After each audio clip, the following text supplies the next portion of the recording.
Maganda pala to, oh. Ang title, Being Resilient Agrico.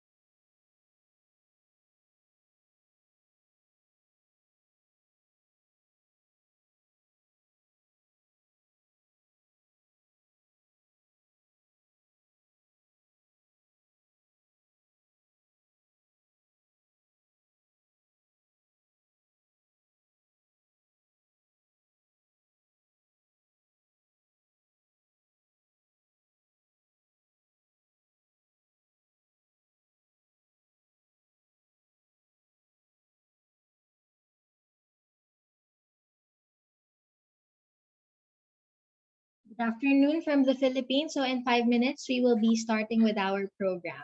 Thank you.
Sawadee Good afternoon from Bangkok.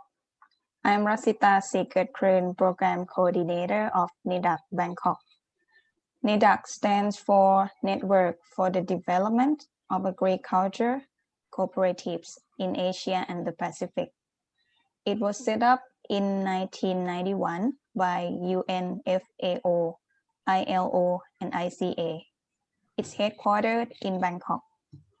Today, I am pleased to welcome everyone to the NIDAC Keynote Co-op Talk Series 3 on collaborative ecosystems, building competitive and resilient agri-cooperatives. The talk is jointly organized by NIDAC Bangkok, Cooperative Development Authority, CDA Philippines, Federation of People's Sustainable Development Cooperative, FPSDC Philippines, and Nueva Segovia Consortium of Cooperatives, NSCC Philippines. First of all, I would like to invite Honorary Director of NIDAC, Dr. K.R. Salin, to speak a few words. Please, sir. Thank you, Resita, and very glad to see a very nice and broad spectrum of cooperative leaders from the Philippines today. And a warm welcome and good morning and good afternoon to all our viewers from South and Southeast Asia watching this program live today. We are really happy to host this program with the support from our collaborators from the Philippines and the industry partners who are taking part from the Philippines today. So this CoopTech, as Resita has mentioned, we have been conducting this series of COP Talk since April this year.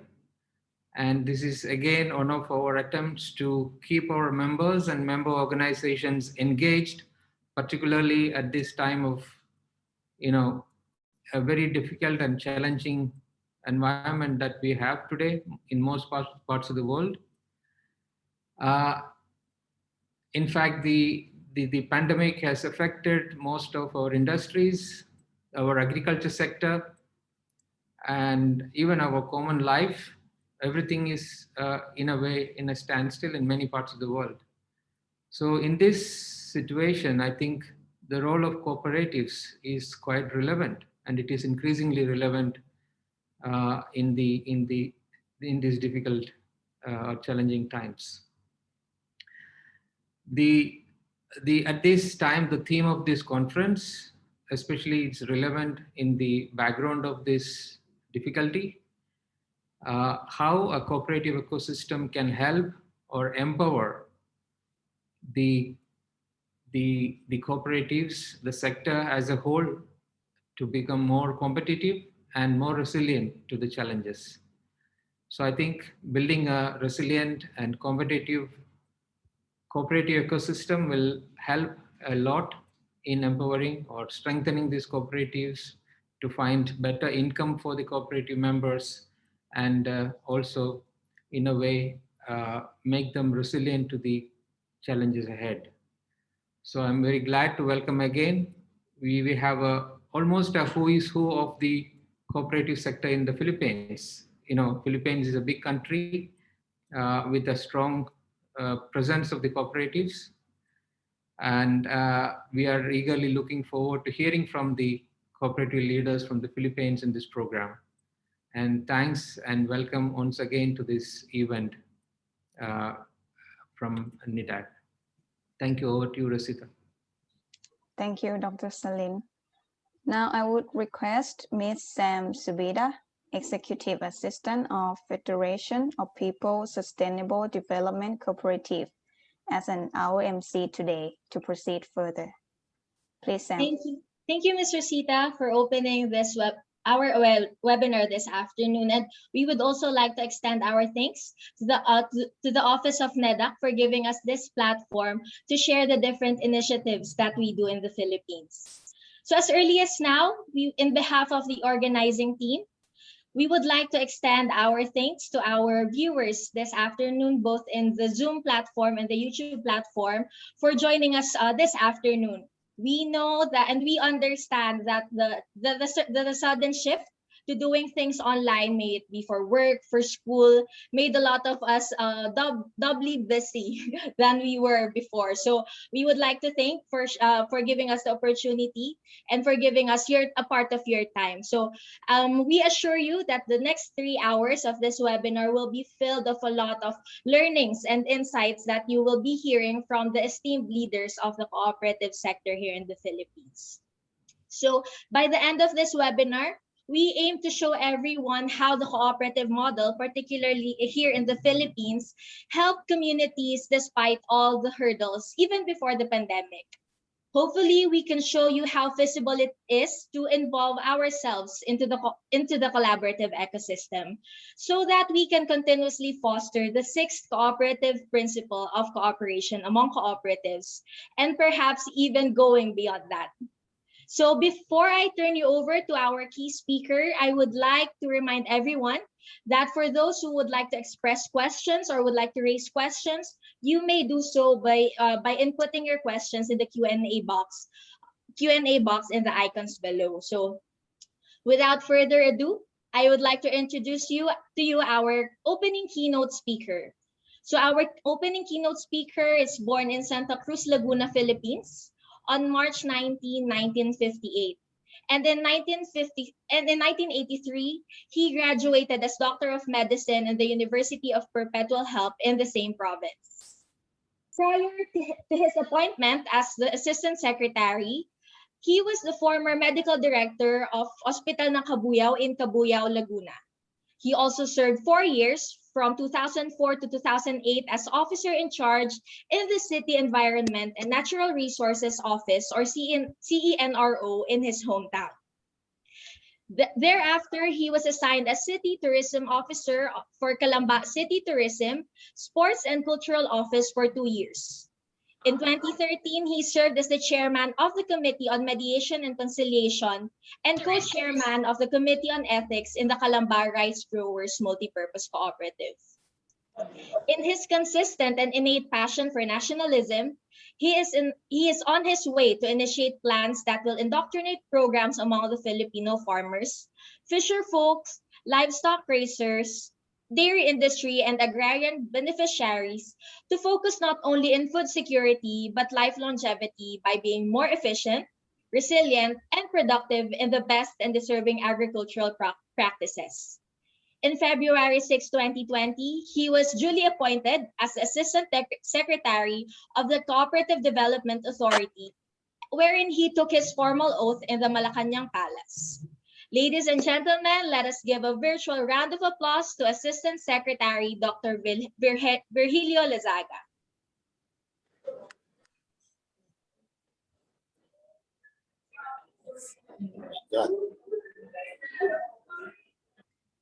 Good afternoon, ASEC. Hi. I'm very sorry. Wait a minute. Okay. A pleasant good afternoon, Reverend Father Francis Lucas, Miss Divina Kemi, Miss Luz Irinco, Miss Justin Lynn Limocon, Miss Doris Canares, Congressman Rico Heron, Miss Lisel Cruz, Miss Christine Rowena Plantilla, Mr. June Virola, Miss Josie Cardona, of course, our Honorable Chairman, Yusek Joy Encabo, ASEC Lac Paradillo, ASEC Sam Ginumla, ASEC Penny Disimban, ASEC Vidal Villanueva, ASEC Buddy Santos, the Cooperative Development Authority Philippines and the regional offices, officials, and all employees, cooperatives all over the NEDAC counties. A pleasant good afternoon to all of you. I would like to conspicuously open my message, as I was tasked to do so, congratulating first the different organizations with a theme: cooperative ecosystem, building competitive and resilient agri-cooperatives which led to the creation and birth of the Network for the Development of Agricultural Cooperatives in Asia and the Pacific.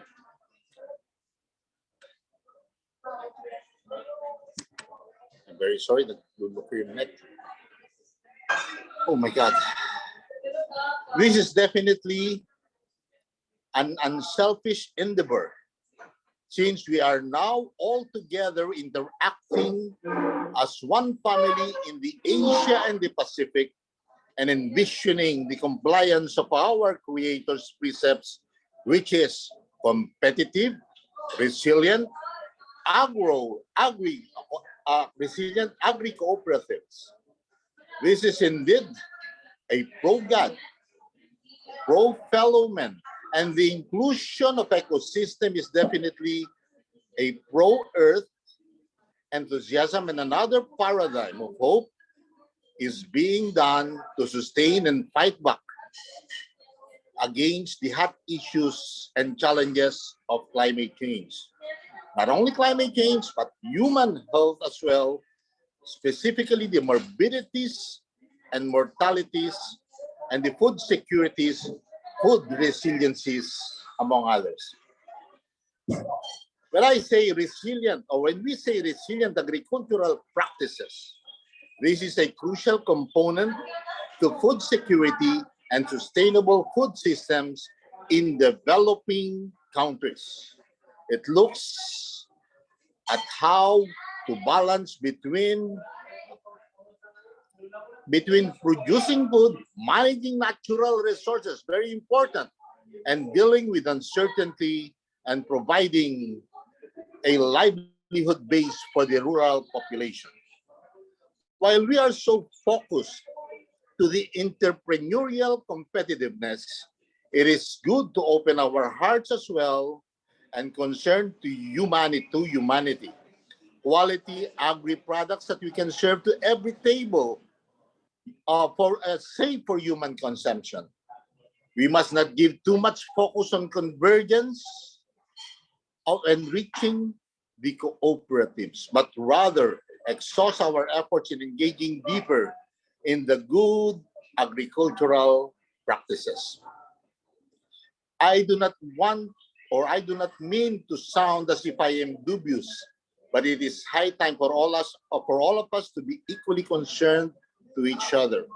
For humans' health's sake, I think there is the necessity and the urgency, and this sense of urgency really has to be done as soon as possible to inform everybody that the third killer or the third cause of mortality among the Filipinos here back in the Philippines is carcinoma, and this ranked as the 6th killer in the world. And several factors were considered as the probable causes, like pesticides, fertilizers, chemicals, fungicides, wood and metal dust, livelihood handling, engine emissions on air, of course, and water, land pollution, and food preservatives, and so on.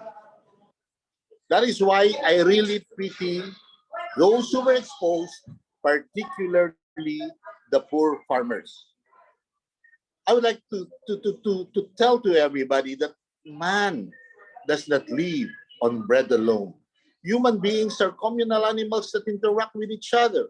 This means that we should have many opportunities, and we have to maximize all the opportunities available while we are given these privileges to serve and focus not only on profit, not only on economies of scale, or in short, we don't have to be profit-oriented organization. I'm so sorry, but I have to admit to you that I am so passionate when it comes to environment. Now, let me ask each and every one of you a question.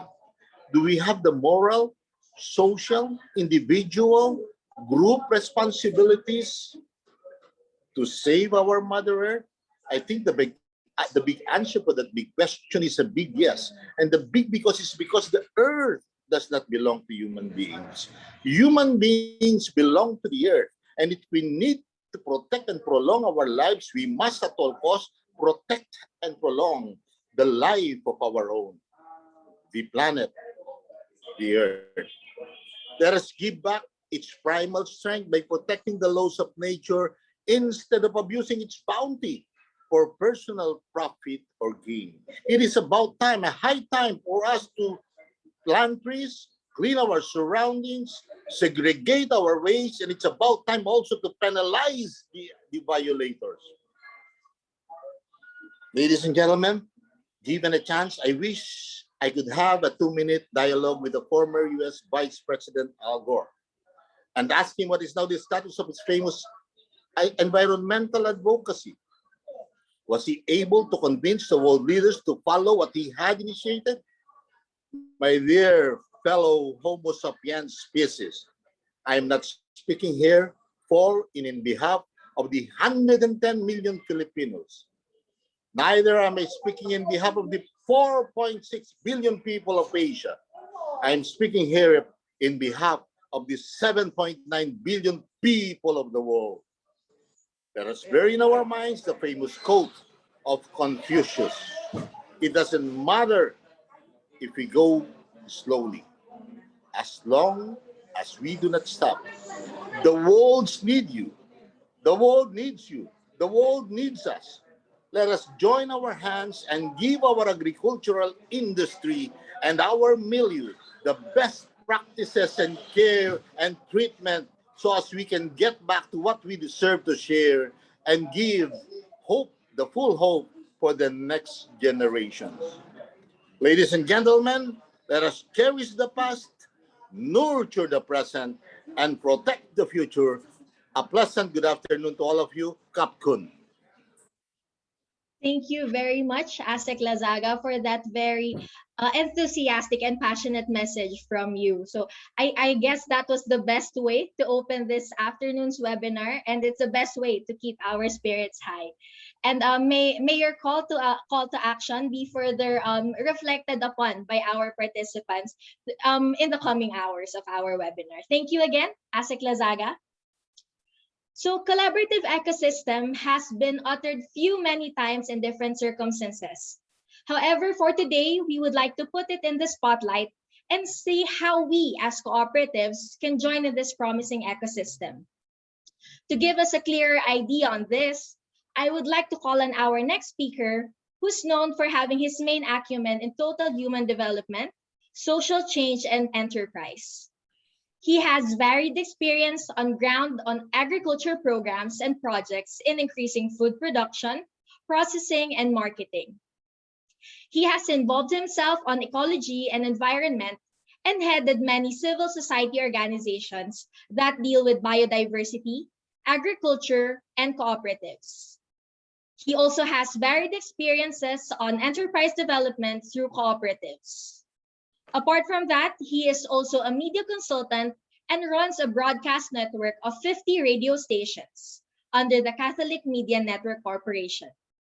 He also heads a marketing arm, namely the First to Deliver Media Services, Inc.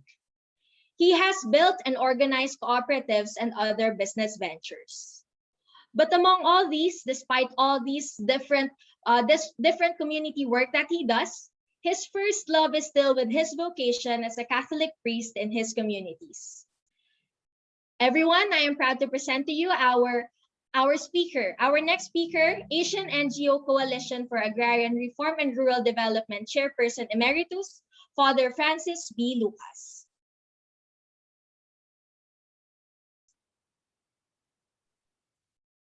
Greetings to all of you. Hi, Father. Yes, can we start the presentation?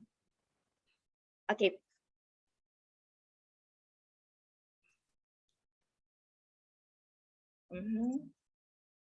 Okay. Is the screen? Yeah, sure. Can see it.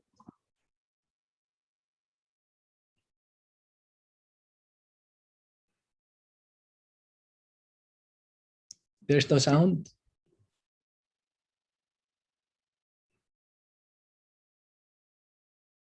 Sorry. That's what happens with live webinars. We have to adjust the different technical. Yeah, okay. Okay.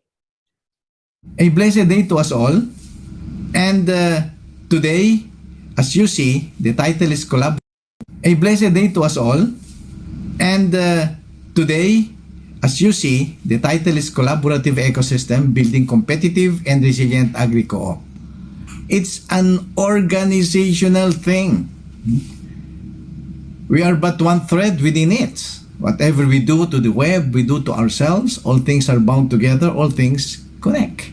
According to Chief Seattle in 1855. So, organizational ecosystem has a web of life and deals with the betterment of human life. Come to think of it, when you talk of ecosystem, there are two vital things here. One is the linkaging, the interconnectivity. But second is how you communicate. All members of the ecosystem somehow communicate without us knowing that, just by the very mere fact of their situation, of who they are and what they are. So, contextualizing the sharing that we will have for ecosystems and collaboration, allow me to show you what's happening in the world today. Climate emergency, so vital because a lot of lives are lost. Nature is being destroyed. Despite the fact that nature is resilient, we keep on destroying nature, which is very important for agriculture. Second is our new normal, the COVID-19 pandemic. Let us not forget that due to pandemic or because of the situation, two phenomenon came out as very important. Number one is agriculture, that is food security. It's the demand of the time. Food has become very important. And this is the easiest way of exchange, producing food, that's agriculture. And also the digital platforms for communication. Because we are all locked down and digital communication is quite important for us. So here you see that poverty due to COVID-19 can push 500 million people more into poverty. And there's a lot in East Asia and the Pacific. Poverty. Cooperative is very unique movement. For centuries, it has been here. And the cooperative movement was built by our great-great-grandfathers for what?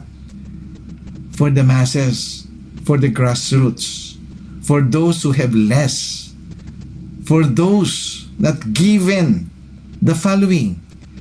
We can call it social justice. We call it lack of equity. It's not equitable. Development of human potential has not been done, but with co-ops, it can be done. It's democratic and participatory. Because of our numbers, we have the economies of scale. We use democracy and the economic gains for those at the bottom of the pyramid. Cooperatives build a better world. More than 100 million co-ops worldwide.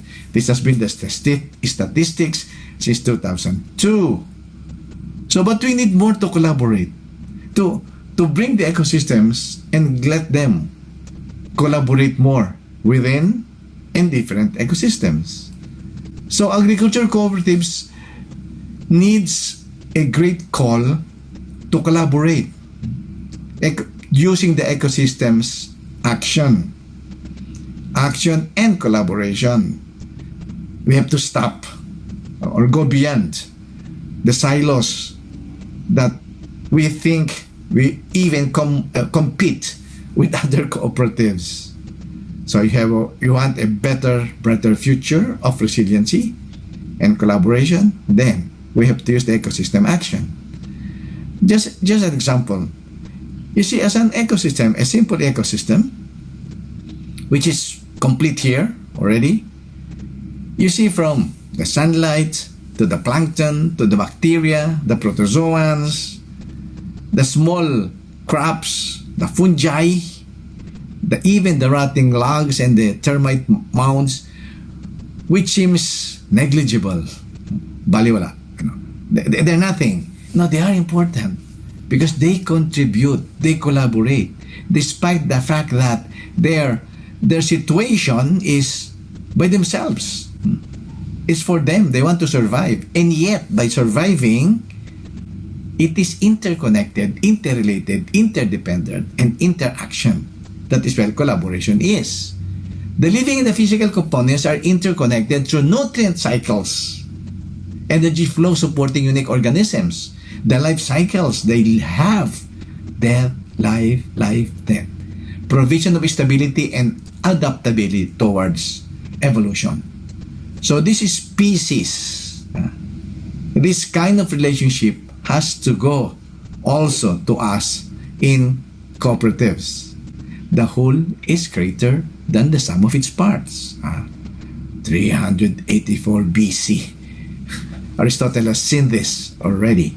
And that's how we have to act today. Organizational structure of co-ops, as we have the primary, we have the federation, but using an ecosystem organizationally goes beyond the two. It's within it, but it goes beyond.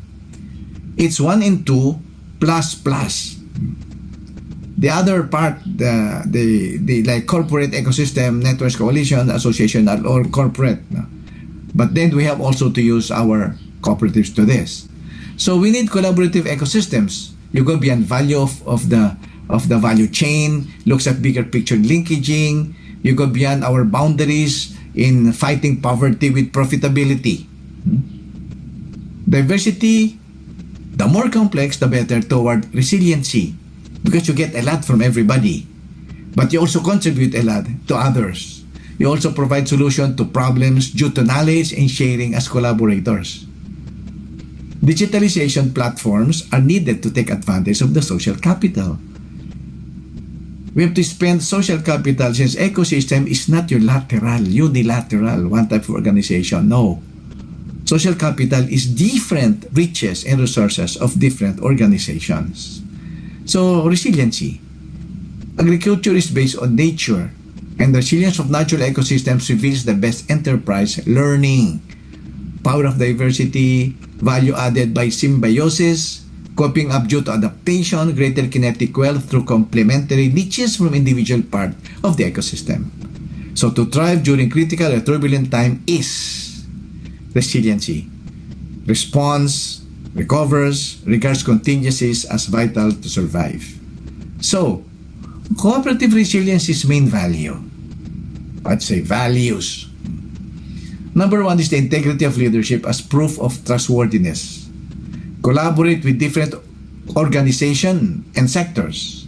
Meaningful change in life of members, inclusive socio-economic. Co-ops ecosystem has to be people-centered in its advocacies. And we have to deepen our connections more in and with the grassroots who can provide solutions and assistance. Trusts the grassroots. And as we go along our lives in our ecosystems and collaboration, the fuel for this is very important. We have to continue our stories of hope which the members has. And we have to share this, not just knowledge. It is the inspiration that has to be pushed through. And let us not forget, if you want to survive, to profit, and to assist, we have to become cooperative with the heart for the people, because that's the future that we have to face. Collaboration, cooperation, interdependence, sharing knowledge, sharing our tools, and looking at and analyzing what is best to gain for our members, be it the primary, the federation, or the federations working as an ecosystem. Good day to you all, my friends.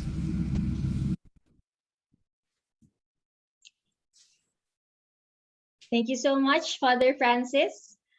Thank you for that very insightful message. And indeed, it's always good to be grounded back to where we're from. And I think Father Francis' message was able to encapsulate that.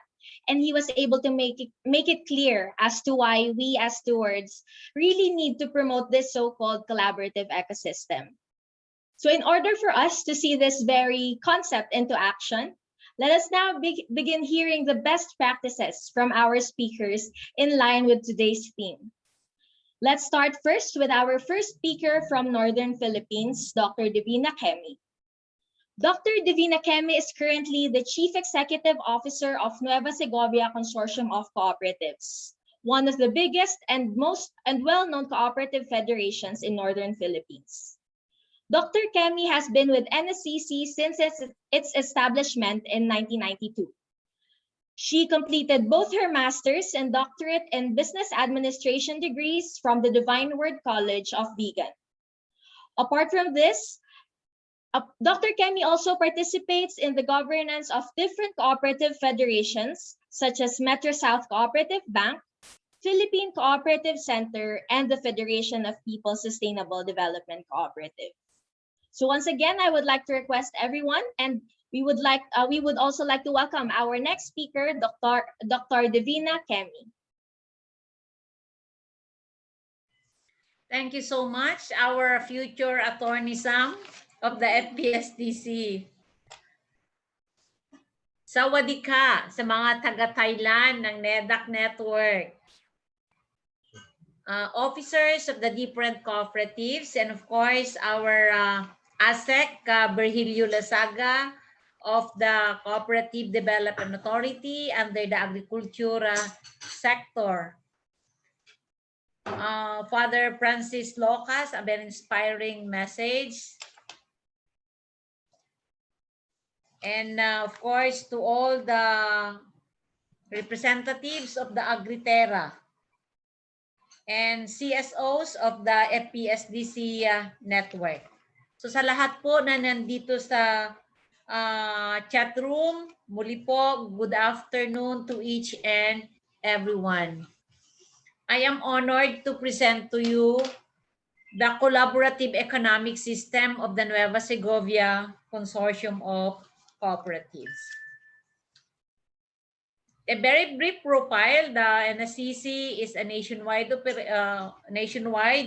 area of operations, registered way back 1992, and we have the programs and services, we call it the FACS, financial, agriculture, marketing, capacity building, tourism, and social services.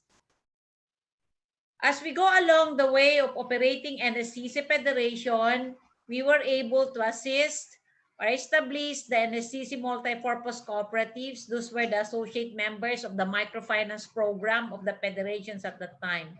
So once the Republic Act 9520 has already came out and it doesn't allow any more than associate member of an individual, we registered them as the NSCC MPC. And then the NSCC Mutual Benefit Association, we registered in the Securities and Exchange Commission with the insurance regulation, because the programs and services of the NSCC Mutual Benefit Associations are the microinsurance, and CDA and IC doesn't allow anymore the cooperative to engage in in-house insurance. So that is why we registered it with the SEC and Commission and Insurance. This is how we collaborate each other with the different stakeholders. So the NSCC, with our tagline, never stop connecting to the community. We have the government institutions. We have the financial and private institutions. As I have said earlier, we have the NSCC MPC, direct collaboration, and the NSCC MBA, direct collaboration also with the federation and the co-op members and network of our cooperative. Our best practices in collaborative ecosystem, because I'm given only 15 minutes to present this one. Under our financial services, we have our support coming from the primary cooperatives. We have the Fortunity Network with other institutions and the financial partners with the funding agencies. So these are the these are our partners or under the financial services. We have the Land Bank, the FPSDC, FSSI, the DBP, the Metro South Cooperative Bank, there is SBC, the UCPB, CIIF Finance and Development Corporation. We also have the NATCO network and other allied services, just the SSS, the NCAS, the PhilHealth, and of course our NSCC primary cooperatives where they are active in supporting our financial requirements of the operations. With our partners under the agriculture services, we have these 24 hectares, plantation of crops, vegetables, fruits, and trees. We also have the livestock raising, the farm machineries rentals, and we take this opportunity as a farm tourism. The Department of Agriculture had given us a lot of projects that we have implemented, and I'll show you later, as well as the Department of Agriculture, the DBP, and of course, we also have tie-up with the fertilizers distribution. And again, it doesn't be discounted the NSCC primary cooperative members and the private suppliers.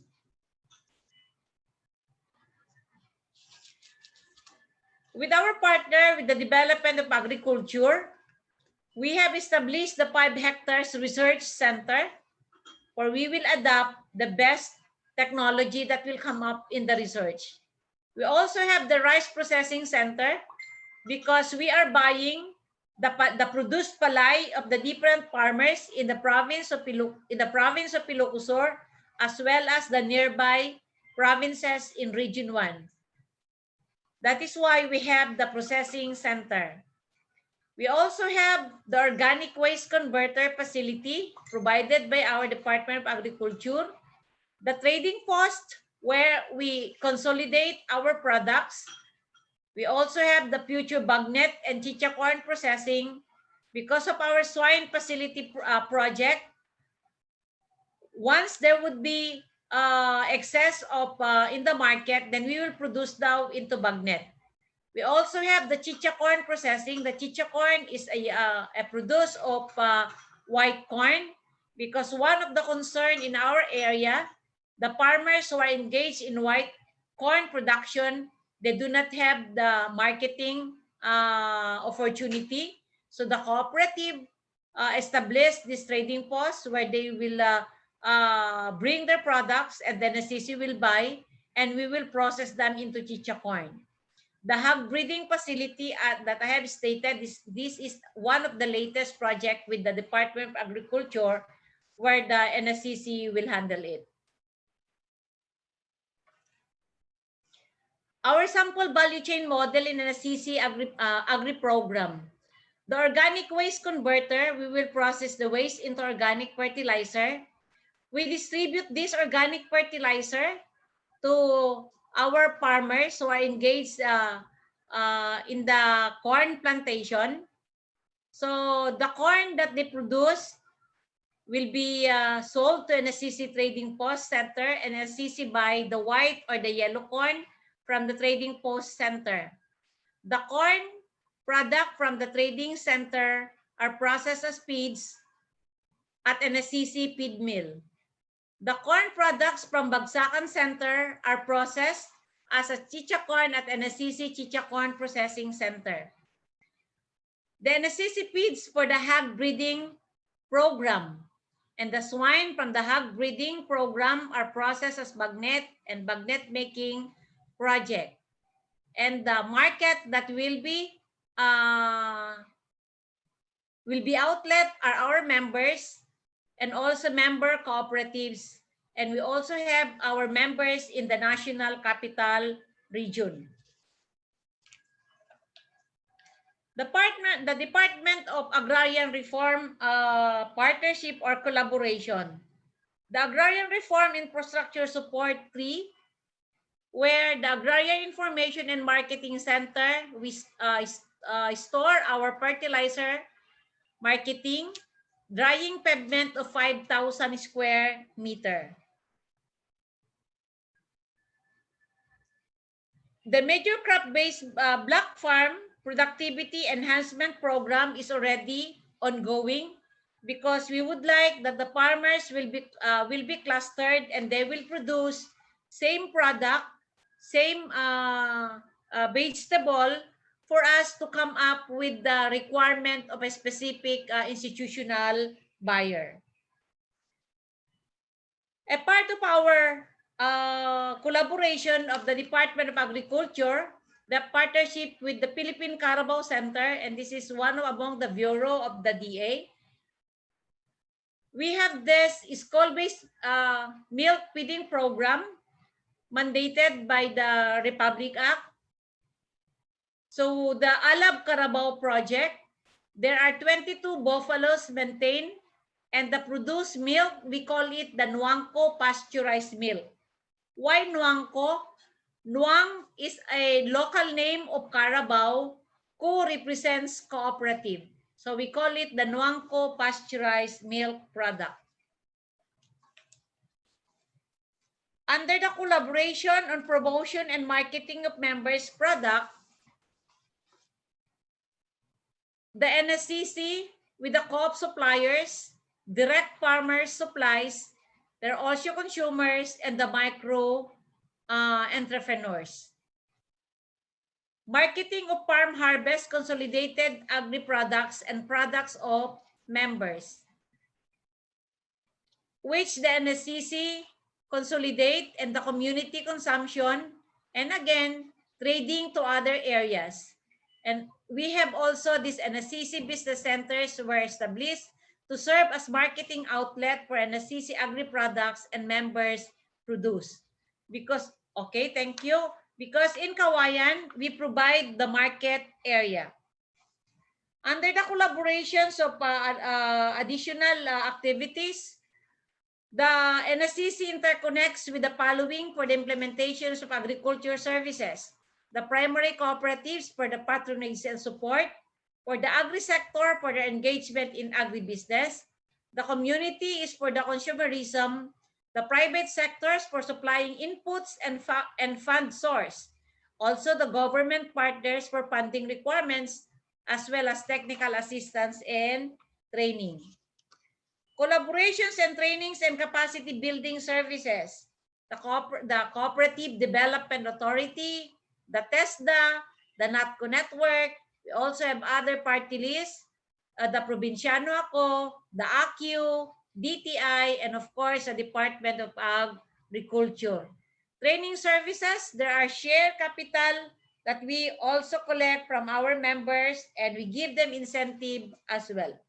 For the livelihood program, collaboration with local government units for the residents of Ilocos Sur, especially in Bigan and Santa, the provincial government gave us some fund for the Ilocos Sur Capital Assistance Recovery Program for the entrepreneurs, especially this COVID-19 pandemic.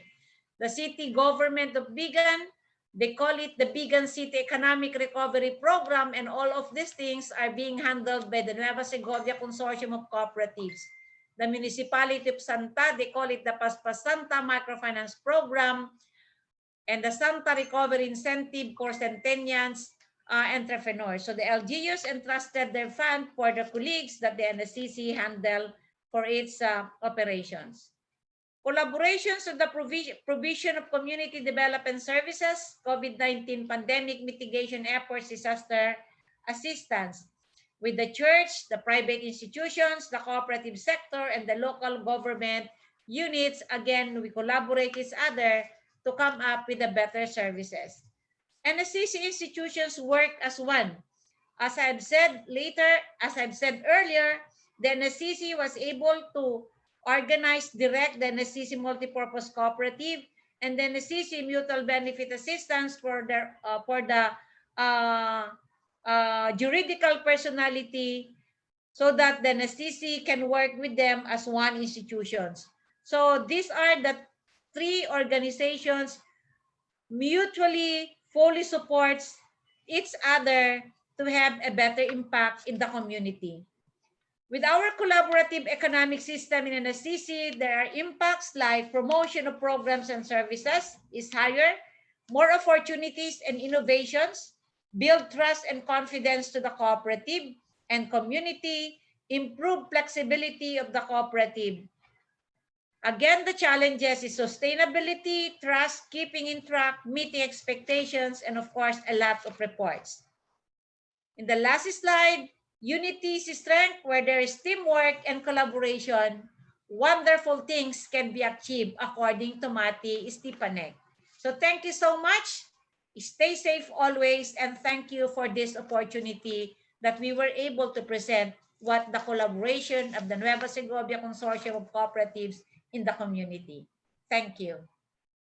Thank you very much, Dr. Divine. That was indeed all the things that NSCC has been doing is not enough to be captured into just 15 minutes. So you would like to commend NSCC for doing such. And for all those who have questions, you can type your questions in the chat box. And perhaps some of our speakers can already communicate with you. And I do not want to preempt whatever our reactor will be saying. So I would like to introduce to you the reactor for NSCC's presentation. So our reactor is Miss Luz Irinco from Abuyog St. Francis Xavier Credit Cooperative, where she currently sits as the general manager. She also participates in other cooperative federations as chairperson of the Agriculture Committee of NATCO and one of the governing board of directors of FPSDC. So Ms. Irinco is not able to join us live today. However, she sent in a video so that she can present to us her reactions and feedback on NSCC's presentation. Good morning, everyone. Let me congratulate and thank NSCC for the mind-blowing programs, projects, and advocacies you have engaged in the 29 years of your existence. Definitely, the ecosystem in NSCC is collaborating, evidenced by strong partnership with primary cooperatives, federations, local and international, government and private financial institutions, national, provincial, and municipal governments, NGOs, both locally and internationally, and most importantly, the communities where it is serving. Let me share to you the following observations, which I categorize as amazing, refreshing. However, there are some areas that are disturbing.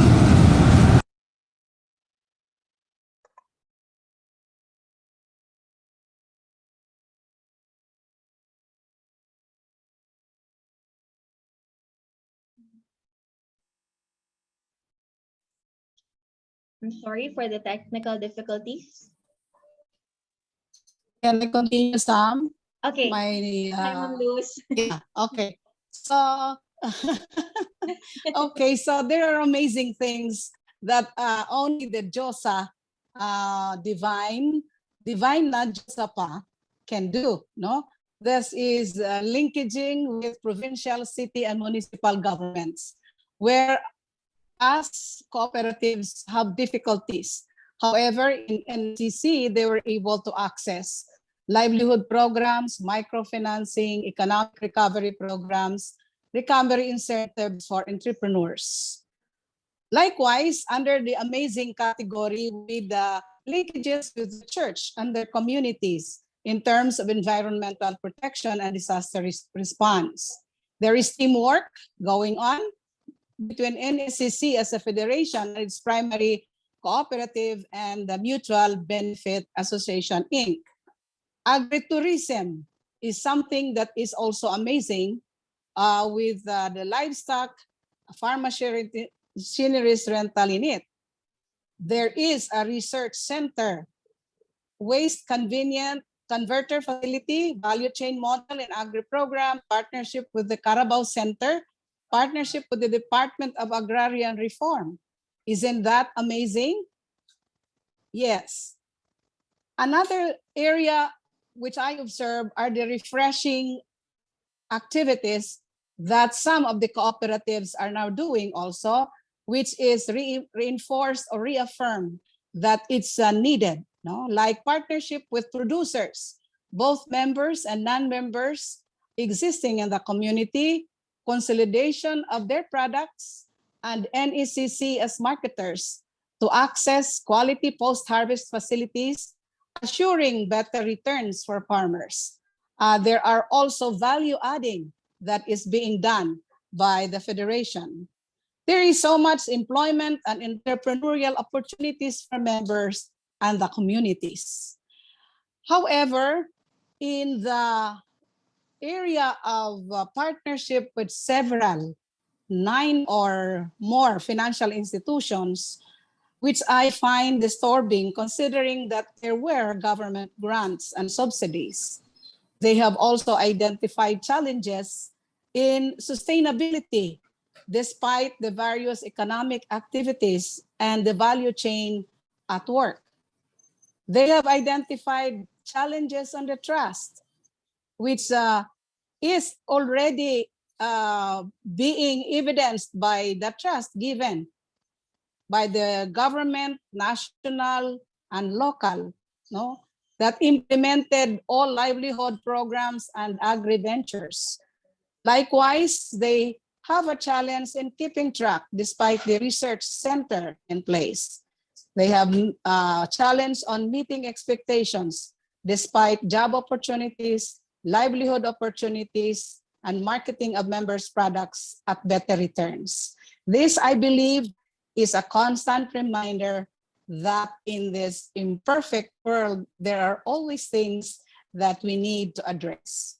In closing, let me share what Gogol says about collaboration, that it is an action of working together to produce and create something. Collaboration improves productivity and gives sense of purpose in the organization. In effect, our theme suggests that collaborative ecosystem, building competitive and resilient agri-cooperatives, brings to mind our end goal of sustainability, resiliency, competitiveness among, not only among agricultural co-ops, but all cooperatives as well, that are capable of participating in the value chain from the production to value adding, marketing to consumption, and most particularly in waste management when every step of the value chain is needed in order to protect our environment. So thank you for giving me this rare opportunity to share my thoughts on our task of building cooperative, competitive, and resilient agri-cooperative. Good day, everyone. The internet was really helpful. Thank you, Sam. Thank you for the introduction. Thank you very much, Ma'am Luz. And we're thankful that you were able to make it despite the problems with your internet. So thank you very much, Ma'am Luz, and I'm one with you in recognizing and commending the agile initiatives of NSCC for the development of its farmers. So moving on. So for those who have questions for our presenters, we will be acknowledging your questions at the latter part of the webinar, so that we can also give other presenters the chance to answer your questions. Okay, so for our next speaker, unfortunately, Ms. Justine Lynn Limocon will not be able to join us today. However, one of her colleagues from LAMAC and Multipurpose Cooperative will be joining in behalf of the cooperative. So for this afternoon, we will be joined by Mr. Kent Tenebroso, the Admin Officer of LAMAC Multipurpose Cooperative. LAMAC Multipurpose Cooperative is a cooperative located in Central Philippines and is one of the well-known and multi-awarded cooperatives in Cebu, Philippines. Once again, let us welcome Mr. Kent Tenebroso of LAMAC MPC.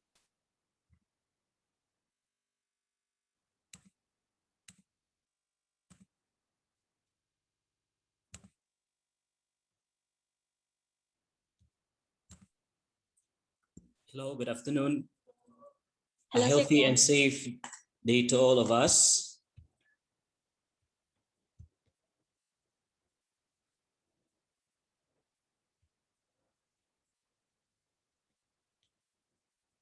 Hello. Hello. I- You can be Yes, heard, thank sir. you. Thank you, Sam, for the introduction, and of all, greetings to all our guests, participants, panelists, and to all our viewers. Good afternoon. I'm Ken Tenebroso in behalf of Miss Justin Lin Lumocon. We would like to thank the NEDAC, CDA, NSCC, and FPSDC for this invitation to allow Lamak Multipurpose to share to you our practices here in Lamak, Pinamungahan, Cebu. So Lamak was the former Lamak Samahang Nayon that was organized by 70 farmers, mobilizing only with an initial capital of 3,500. But we begin way back 1973 with 70 farmers. But right now, as of June 2021, we have regular members of 95,665, with 42% of that are farmers. And we have the youth, 50,834, a total membership of 111,499. And our initial capital, we just started with only 3,500 pesos. Right now, we have 709 million with the deposits of 836 million with a total asset of 2.33 billion. And from starting here in Barangay Lamak, we have now branches all over the Region 7, 6, and 8, provinces of Cebu, Bohol, Negros Occidental, Leyte, Southern Leyte, and the rest. And we hopefully we will begin to scatter more on the more secluded areas. And we have 42 branches and 7 satellite offices. So we have in our cooperative is our Sustainable Agriculture Agro-Enterprise Development Project for Inclusive Value Chain. This is the program that we did for the help for our farmer members in conducting in how to produce them, not only through production, but also through the way of giving them access for the development of their production and become a businessman, a businesswoman, or agro-enterprise entrepreneur of the community. So our programs and services, although we have diversified programs and services, we really anchored it with our sustainable development goals in answering also the rest of the goals that we want to achieve. And one of these is the protection of the ecosystem. And this is our programs in our agriculture.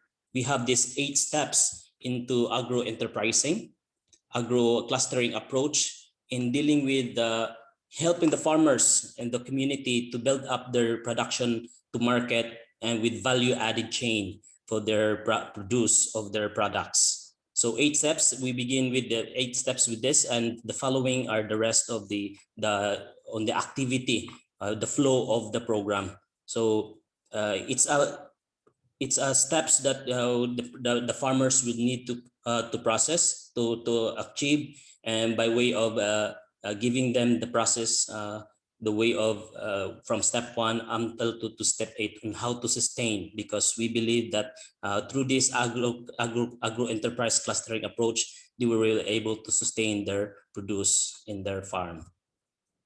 So this is the agro-enterprise. Excuse me.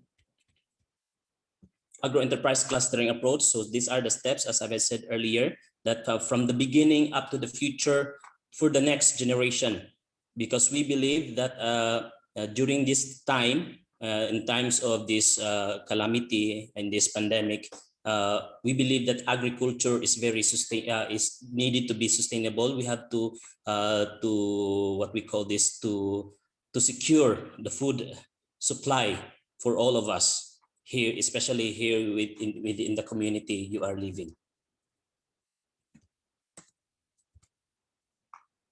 So agro-enterprise is our new approach in our farmer development. So not just into production in agriculture, the yield as for production, the production unit, but also giving them access to learn them, to give them access on how to become a businessman, to become more to increase their income in their farm, as became agro entrepreneur for the sector of agriculture, taking care of livestock and crops to produce, to planning and organizing farming activities by taking advantage of business and marketing access, consciousness on the ecosystem protection also. So every time we have this program, we really don't forget, we have to give them consciousness on the importance of the ecosystem, because we believe in our farm later, the day we started our agro enterprise on our in the field, they don't have any consciousness on their ecosystem protection. They just apply some fertilizer that can cause effect, that can make the ecosystem destroyed. So we help them through we have the farmers, we give them access and the procedure to become a GAP certified farmers. GAP means good agricultural practices, in partnership with the Department of Agriculture.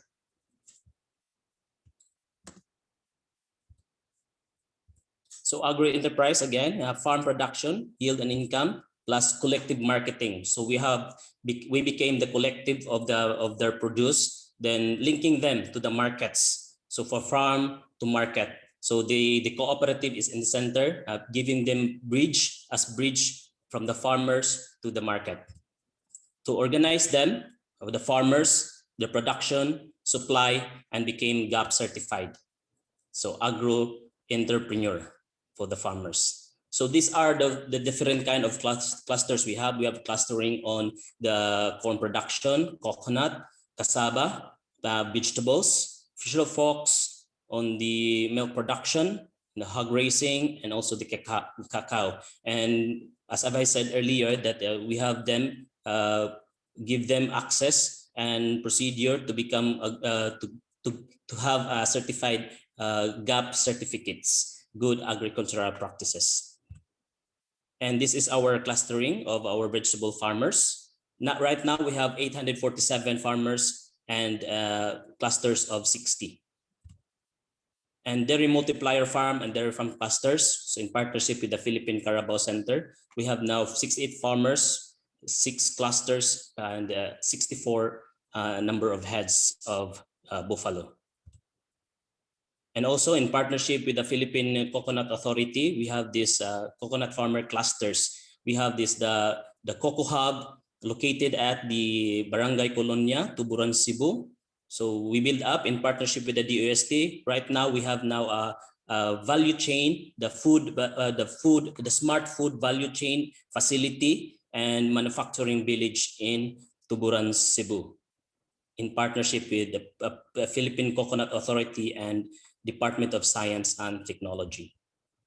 And cacao nursery and cacao farmers, we developed them also. Access for the farmers to become their products. They are not only focusing on one product, on one crop, but also producing to become them diversified in different kind of agriculture crops.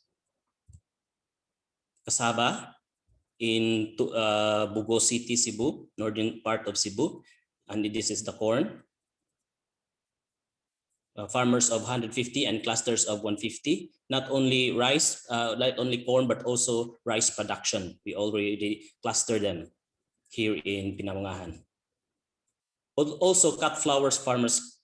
We also clustering the different kind of flowers they produce in a hilly part of Cebu City. Hog raiser and fishy fox clusters. We also have this clustering in partnership with the Bureau of Fishery Authority, Aquatic Resources, and also with the Department of Agriculture, and partnership with the Virginia Foods Incorporated for the hog raising. So we believe that success without succession is a failure. That's why we always inculcated in the mind of our youth that agriculture is very not just only important, but very basic to our life. It needs every time everywhere we live, so we need food. So we have this Sagip Youth Program. Sagip means sustainable agriculture education program for our youth. Organizing them, training them, and planning and motivating them into agriculture. Because right now we have an average age of farmers of 64 to 65, and this is the best way to make them the food security and sustainability can be achieved through our giving them information for the youth on agriculture. And this is our new normal intervention also with our marginalized women farmers, free-range chicken production in partnership with the CARE UK.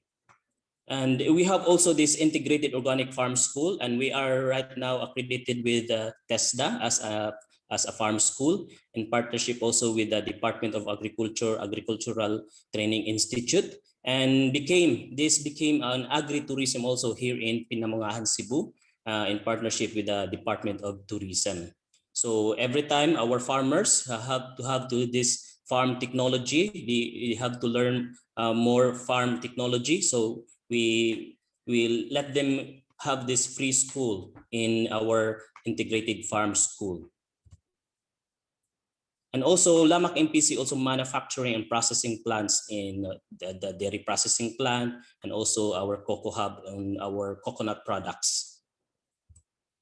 So we continue Cocoa Hub, our manufacturing village. So in our coconut products. And this is the products of our cooperative produced by our women, our organized women, especially those women living behind their only living in their households. So we have this different kind products from the milk to the coconut virgin coconut oil, to every products that came from cocoa water treated products, and everything that every single steps that we have, and every little things that existed in the area of our community, we able to develop them through our partnership with the Department of Science and Technology to produce different kind of products which are existing already in our community. So Co-op manage also retail stores. We have this Fresh Picks and Kadiwa on Wheels, Dairy Box, and different kind of stores we have in access also from the produce from the farmers. We have this market that community can access with a low price, farm price. Okay, and this is our Fresh Picks. On Kadiwa Wheels, in partnership with the Department of Agriculture, we are so very thankful to them for making us conduit in addressing the concern, the needs of our society during the lockdown. And especially, we continue this activity on Kadiwa on Wheels. Also, as I have said, the dairy box, producing to you the making market of our dairy products, from ice cream, drinks, cookies, and everything. And Co-op Mart here in Lamak and also in Nutupan, we have these markets. We continue to develop to give market and access to our members. And also the bakery and Agrivit also, we have this in access also for the farmers, which is Barangay Lamak is so very isolated area. So we have this access for them to give access to what they needs in their farms. And we have also these online stores. We have now the Shopee store, Lamak store app, through our Lamak Facebook online store. So they have, for those members who have access to internet, so they can have their order through this store online. And this is our institutional markets that we supply for our vegetable products from our farmers to our institutional markets. But right now, during the lockdown, we were able to challenge on how to continue to get the supply from the farmers and linking them to the markets, since during the lockdown these stores are closed. So we are continued through our Kadiwa on Wheels. So these are the new normal we have. And our milk feeding program also, just like what the NSCC did. So we have in partnership also with the Department of Education and Philippine Carabao Center. We are able to make the conduit for them through their milk feeding program. So we have now number of LGUs that we involved with collaboration, 9, and the schools of 300, and number of children per day that we supply is 2,000 children per day. So what we did in the cooperative in Lamang is to impact, that to make them the social and financial available for our members. So that with this social and financial savings, housing, and all the rest of our of the need of the family, we are able to, through the cooperative, and we are able to give them access to what they need through social and financial. So making them a better, happy family living in the community. So without that impact, Lamang Multipurpose Cooperative, do not forget our network and linkages, and we are so happy and thankful to them that because of them, we are able to run the needs of our community, giving them access of what their needs, because we believe that we have a single mission to protect and hand on the planet to the next generation.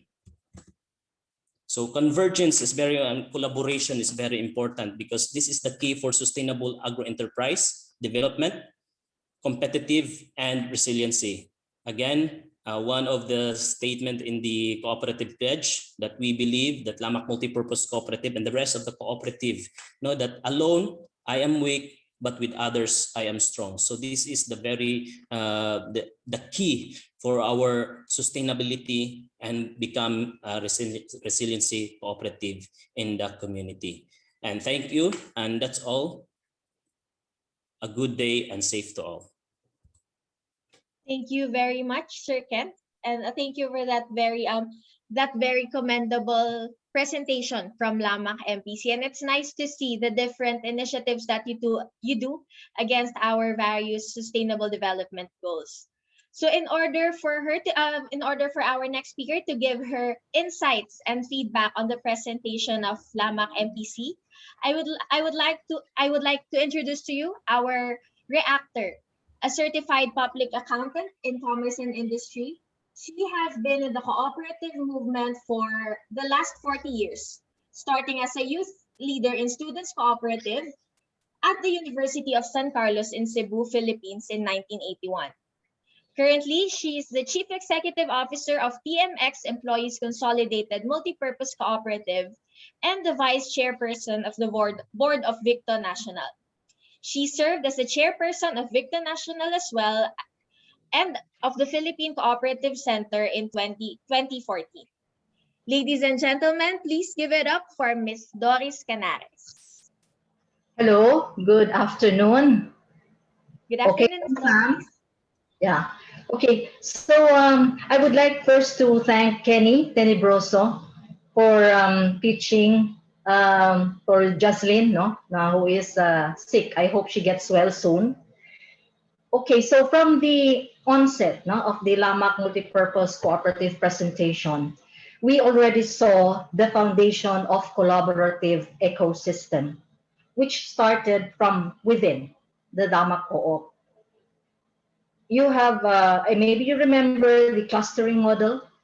Their clustering model means that members commit to a group plan in planting and harvesting, meaning they do not plant at the same time or harvest at the same time, thereby achieving, number one, steady supply of agricultural produce in the market, and number two, assuring co-op members in the cluster of optimum income since there will be no oversupply.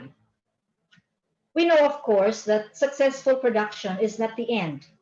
Another challenge is establishing the market, for which Lamang endeavored to help the members become agro-entrepreneurs through their market linkages with the community, of course within the Lamang community with the members, the cooperatives, other cooperatives including mine, Pimex cooperatives. So if you saw the the slide earlier on their customers, so their clients, one of that is our company. Okay? And the local government units through the Kadiwa program, and eventually the big private corporations like Jollibee, Chowking, and Metro Supermarket.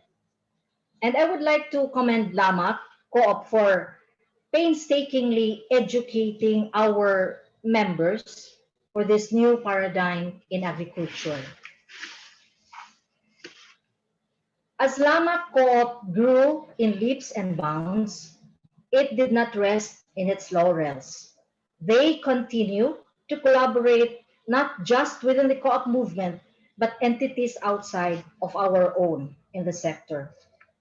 They maximize the opportunities given by the Philippine government through its programs like that of the Philippine Carabao Center, the Philippine Coconut Authority, and others. But they also took advantage of offers from big private corporations in their in their corporate social responsibility programs like Jollibee, Smart, and PLDT for financial management and technology advancement courses, not only to the co-op, not only to Lamak, but to our farmers, fisher folks, and the rest of the co-op members. So while we were all challenged, including Lamak Co-op, by COVID-19, they continued to go around the province of Cebu. I think Kenny failed to mention this, but they went all over Cebu, even on the islands of Camotes. I've read this, to bring trainings and to farmers and move agri-produce, which cannot wait, because these are perishable. Recently, I have read their partnership with Jollibee Foundation for a feeding program in the community. I saw a lot of Jollibee burgers, but I guess these were paired with the Lamak Co-op's Chocobao, a chocolate drink from Carabao Milk. I hope I'm right, Kenny? And then there was a line before Father Lucas' presentation.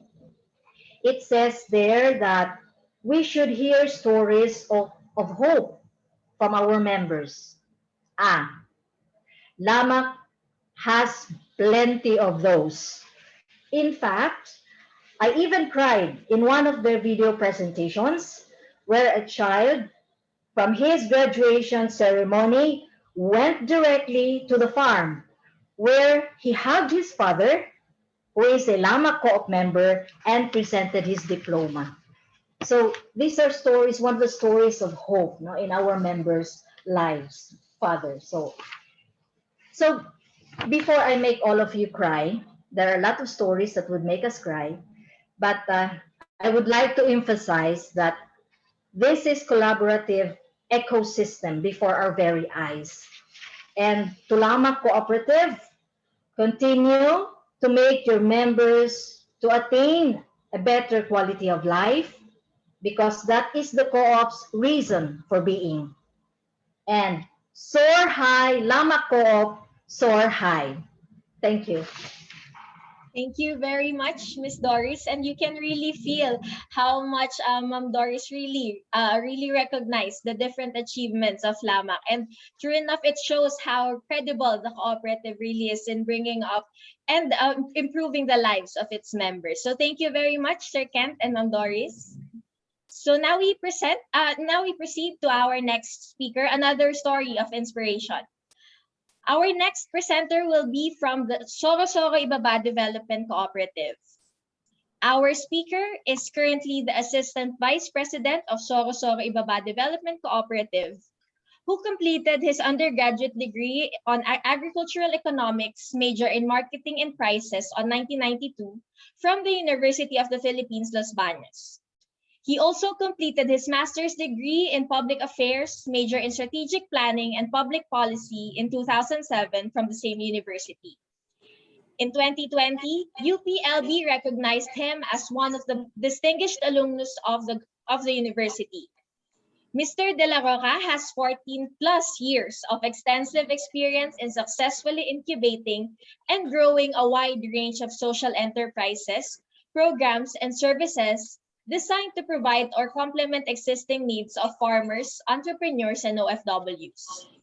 Additionally, Mr. De La Roca is also experienced in policy formulation, advocacy, and lobbying for the interest of the cooperative and agriculture sector, and have shared expertise to other cooperatives, cooperative offices and councils, and other groups of farmers and OFWs on topics ranging from savings, investment, cooperative development, and agriculture supply value chain. Apart from his service in SIDSI, he also works as a consultant of AGA Party List from 2013 up to present and member of the Global Academy on Migration Board of Directors from 2020 up to present. He also served as a private sector representative in NEDA Regional Development Council, Calabarzon from 2016 to 2019. Ladies and gentlemen, let us welcome Mr. Bon Ian De La Roca. Thank you, Sam. To our friends from NEDAC and PSDC, and our fellow co-op leaders from all over the Philippines, fellow presenters and reactors, participants and viewers of this webinar. Good afternoon, everyone. So in behalf of our CEO and Congressman Rico Hiron, I will be presenting our experience in terms of our the collaborative ecosystem. Well, the story of a self-reliant and sustainable enterprise begins in, next slide please. Yeah. Began in March 1969. It was the date the cooperative was founded. It was founded actually as a Sorosoro Ibaba Farmers Association by a farmer. So our founder is Mr. Victoriano Ibarte, and together with 58 founding members, they initially contributed 200 pesos each, wherein they were able to consolidate the amount of 11,800 for the initial capital of the cooperative. Since the incidentally, Sorosoro Ibaba is a remote barangay here in Batangas City. So during that time, they decided to put up a sari-sari store because of the distance of the location of their barangay to the city proper. So the idea of putting up a small store in the barangay was the very first project of the Sorosoro Ibaba Farmers Association, and led by our founder. So these are the pictures, both of some of our founders and the General Assembly meetings that we had. We were recognized as a Samahang Nayon ng Sorosoro Ibaba way back in 1972. And then in 1978, it was Sorosoro Ibaba Consumers Cooperative. And then finally in 1983, the name was Sorosoro Ibaba Development Cooperative. It would be noteworthy to say that since 1972, we have already started the contract growing operations. So as of now, the overall share capitalization of our cooperative is around 858. The total asset is at 4.1. The revenue per annum is around 4.4 billion. The savings mobilization is around 1.2 billion. And while the loan portfolio is around 1.5 billion. We are in six regions of the country, and we have around 128 branches. And currently we have around 44,774 members and around 1,200 full-time employees. Next slide, please. These are just some of the awards of the cooperative. So these came from Villar Sipag awards, from Land Bank, also from the Department of Agriculture. Next slide. Also from the Agro Awards. So these are just some of the awards of the cooperative that we received through time. I'll be running down the different businesses of the cooperative. So we do have a feed milling operation. That's why we have Isitsi Feeds as our brand. We also have our own brand for the veterinary products. We call it Right Vet. We have the brand for starter. I mean, this is for the piglet starter. So we have the Big Boy. And then we have water refilling. We also have the Layer Farm, which produces the golden lace egg of that is being marketed by our Co-op Mart and Co-op supermarkets. We have an existing rice milling operation in Mindoro, which we are currently expanding ×3 in the capacity. We have supermarkets and Co-op Marts. This more than 30 already, both for the Co-op Marts and supermarkets. Next slide, please.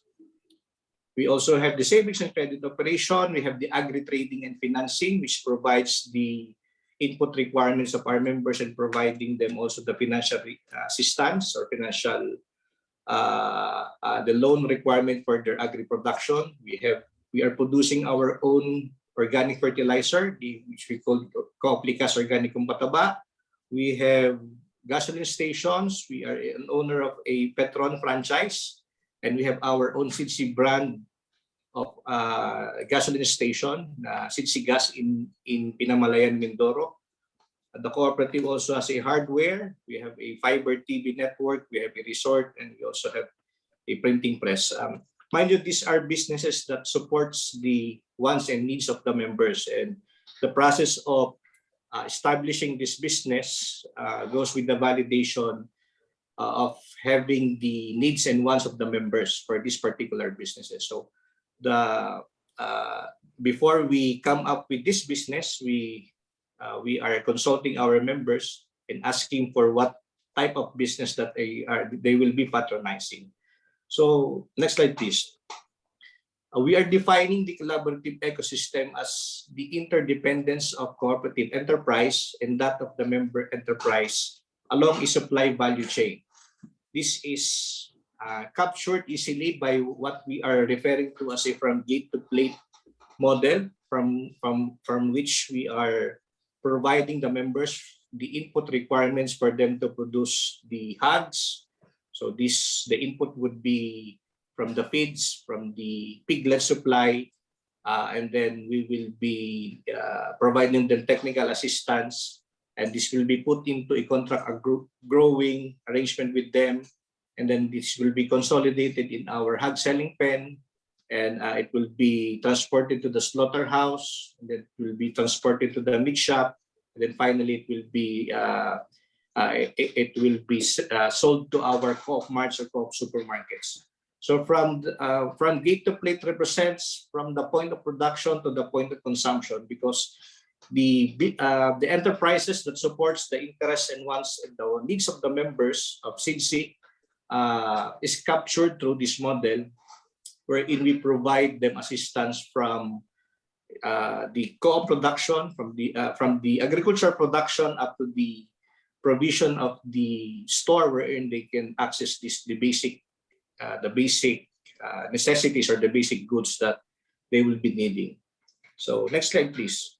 So this captures the services that the cooperative is providing and how intensive it is, because we picture it as from the point of wherein a member or would be requiring assistance, medical assistance, from the time or from the birth of his son or daughter. We will be there to assist in terms of providing medical assistance, and in the course of his or her life, we will be providing different livelihood opportunities, different services to him, and up to the point wherein he or she will be needing assistance for mortuary and for memorial loan. We will be there to assist the members. So we try to capture the services that we are providing to the members from room to tomb. So while the agri side, the enterprise side is from gate to plate, the services naman is from room to tomb. Next slide, please. This is the member and cooperative relationship framework. So as we say, central to this is the members agribusiness enterprise. So when they are requiring input supplies, we will be setting up the offices that will be necessary to deliver that particular requirement. So in the left side, you can see the member requirements from the input supplies to the financing and to the technical and technology and then the market support.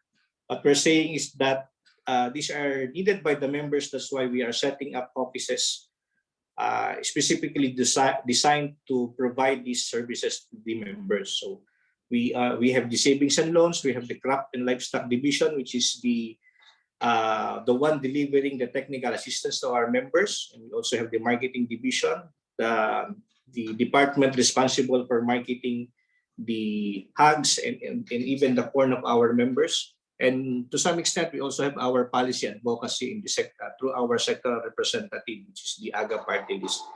So this captures the support that we are providing to our rice and corn farmer members and livestock, broiler and livestock production of our members.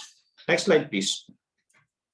This is this slide captures the supply value chain integration of SIDSAVE. It's basically an internal circular economy wherein we are linking the corn producers of our the member corn producers, and they are supplying the corn requirement of our feed mill, while the feed mill is supplying the input requirements for our livestock, for the animal production.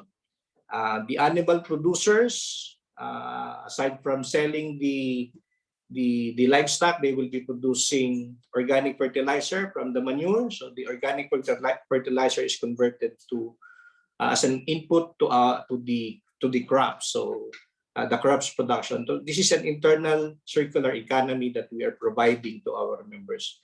And as a methodology, we are doing clustering similar to what LAMAC is doing. We appreciate what LAMAC is doing, and we model this to what they are already doing there in Visayas, and we see that this can also be done in the corn production and in the broiler and layer farm production.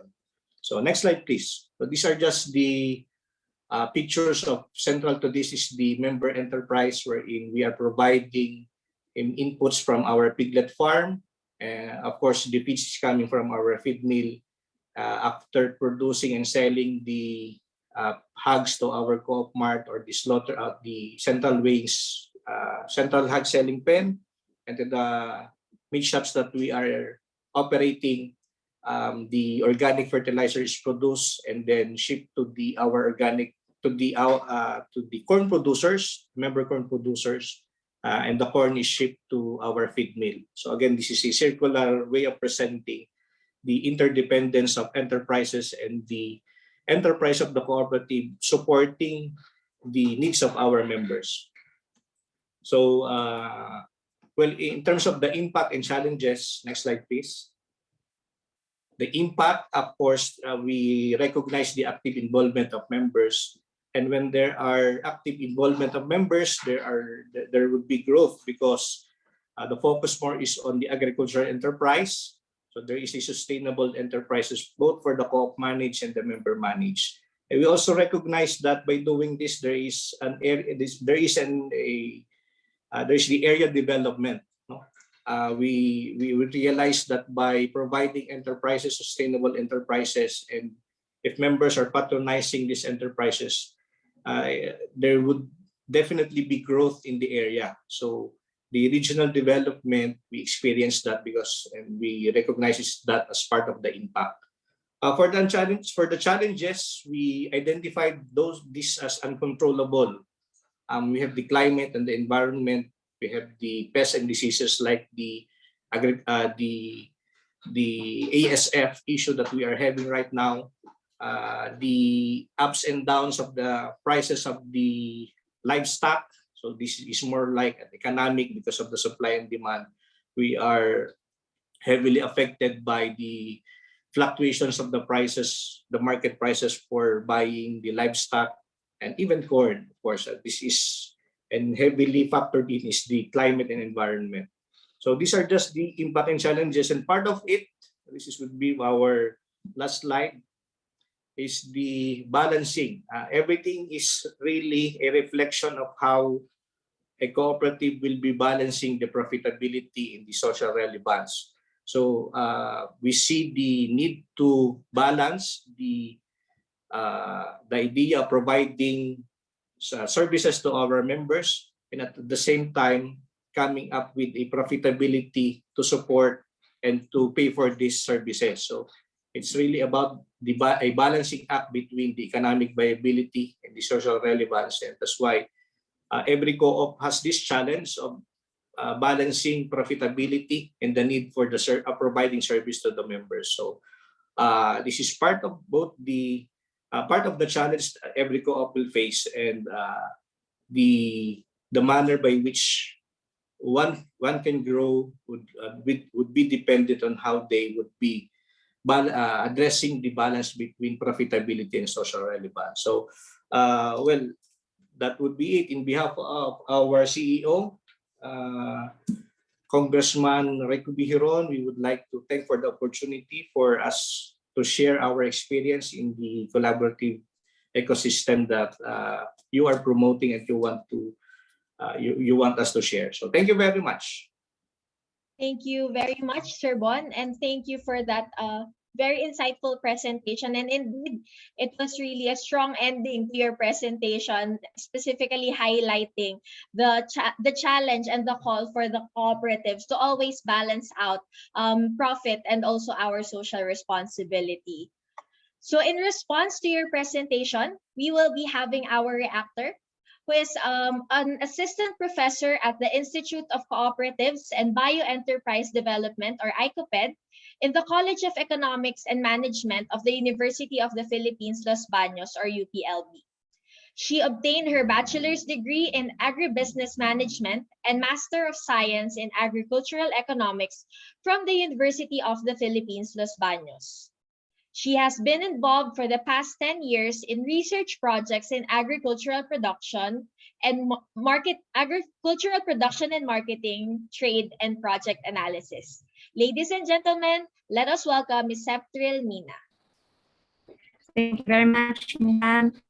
With everyone in this webinar, and congratulations to SIDC, and thank you very much, Sir Bon, for sharing with us how the Soro Ibaba Development Cooperative practices the collaborative ecosystem and its impact and challenges, or the challenges and impact that your cooperatives face in line with collaborative ecosystems. Indeed, SIDC is one of the most successful cooperatives in the Philippines. As mentioned by Sir Bon a while ago, SIDC is engaged in a variety of business activities that range from water refilling stations to contract growing of livestock and poultry to feed production, to milling, to supermarkets, and many more.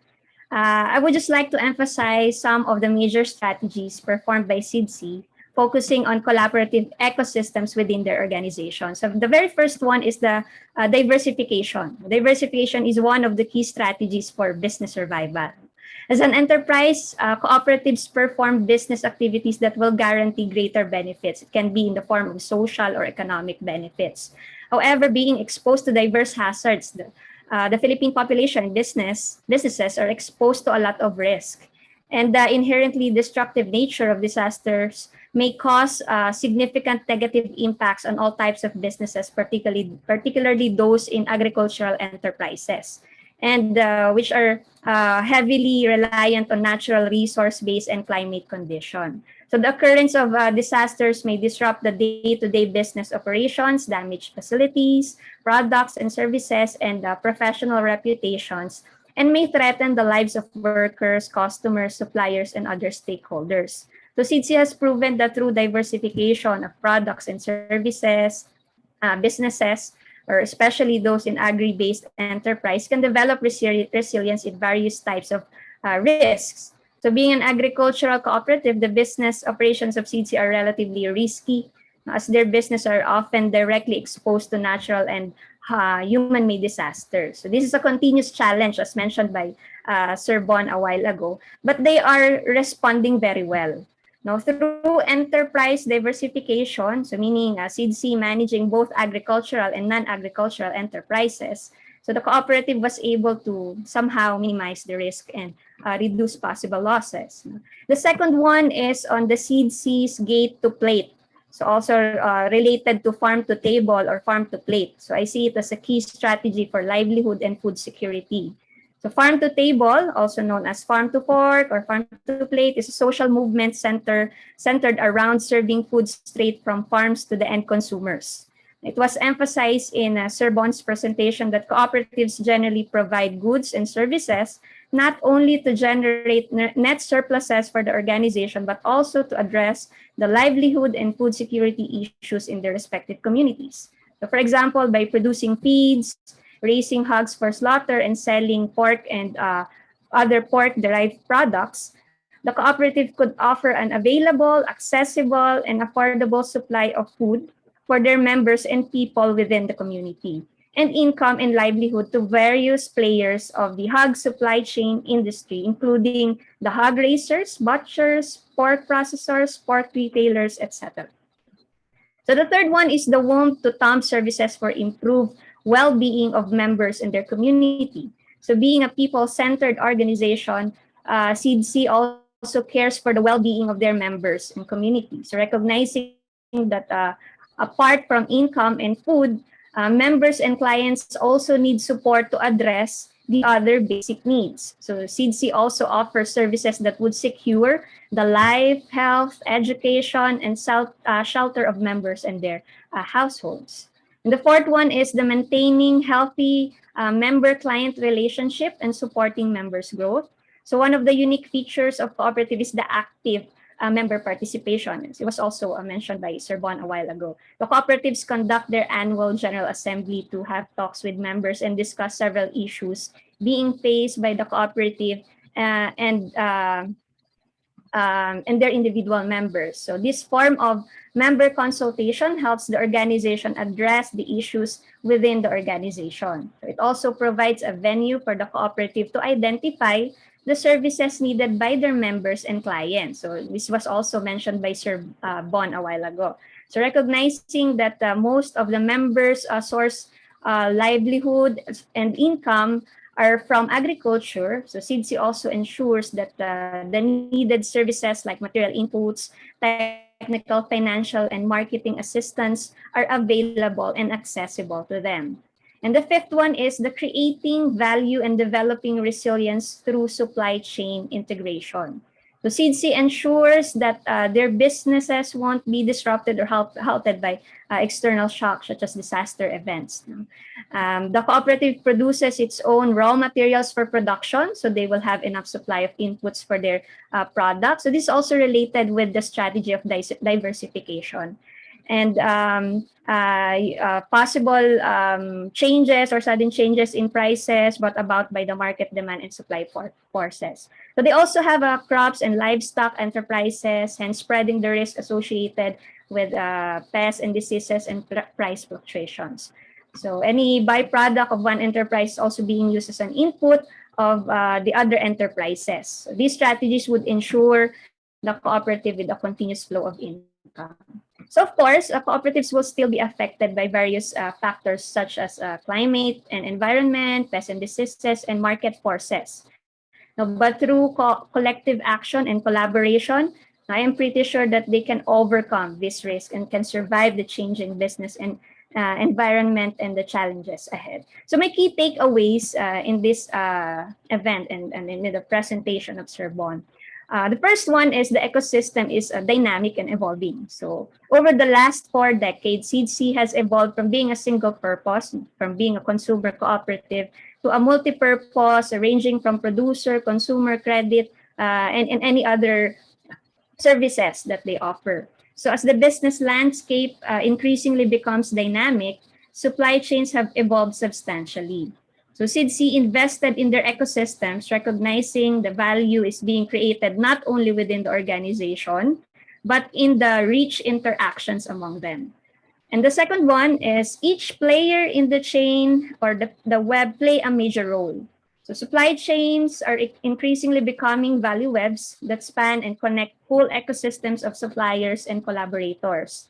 So from input suppliers to farmers to end users, If properly activated, these players can play a critical role in reshaping business strategy and delivering superior results, just like what SITSI did. In a nutshell, the collaborative ecosystem improves collaboration and create and scale system level impact by working with each player in the chain or the web.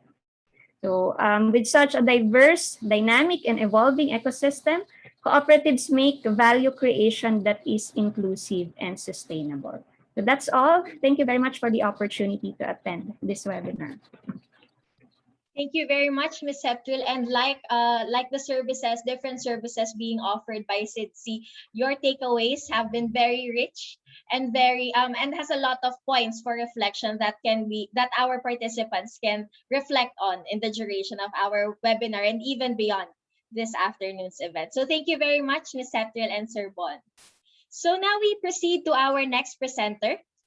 Our next presenter is the Chief Executive Officer of the Federation of People's Sustainable Development Cooperative, a secondary cooperative operating nationwide, which is focused on empowering the marginalized sector through the promotion of its 4Ps advocacy, namely people, planet, prosperity, and peace. Our speaker has been with FPSDC since its establishment, wherein she was designated as an account officer from 1998 to 2003, general manager from 2003 to 2008, and chief executive officer from 2008 up to present. Aside from this, she also holds positions in the board and committees of several other cooperatives and organizations, namely the Network for the Development of Agricultural Cooperatives in Asia and the Pacific, or NEDAC, Center for Agrarian Reform and Rural Development, Inc., or CARD, Foundation for a Sustainable Society, Incorporated, FSSI, Philippine Cooperative Center, Agri-Co-op Development Agenda Technical Working Group, and National Anti-Poverty Council, or NAPC, to name a few. Ladies and gentlemen, let us welcome Ms. Christy Rowena C. Plantilla.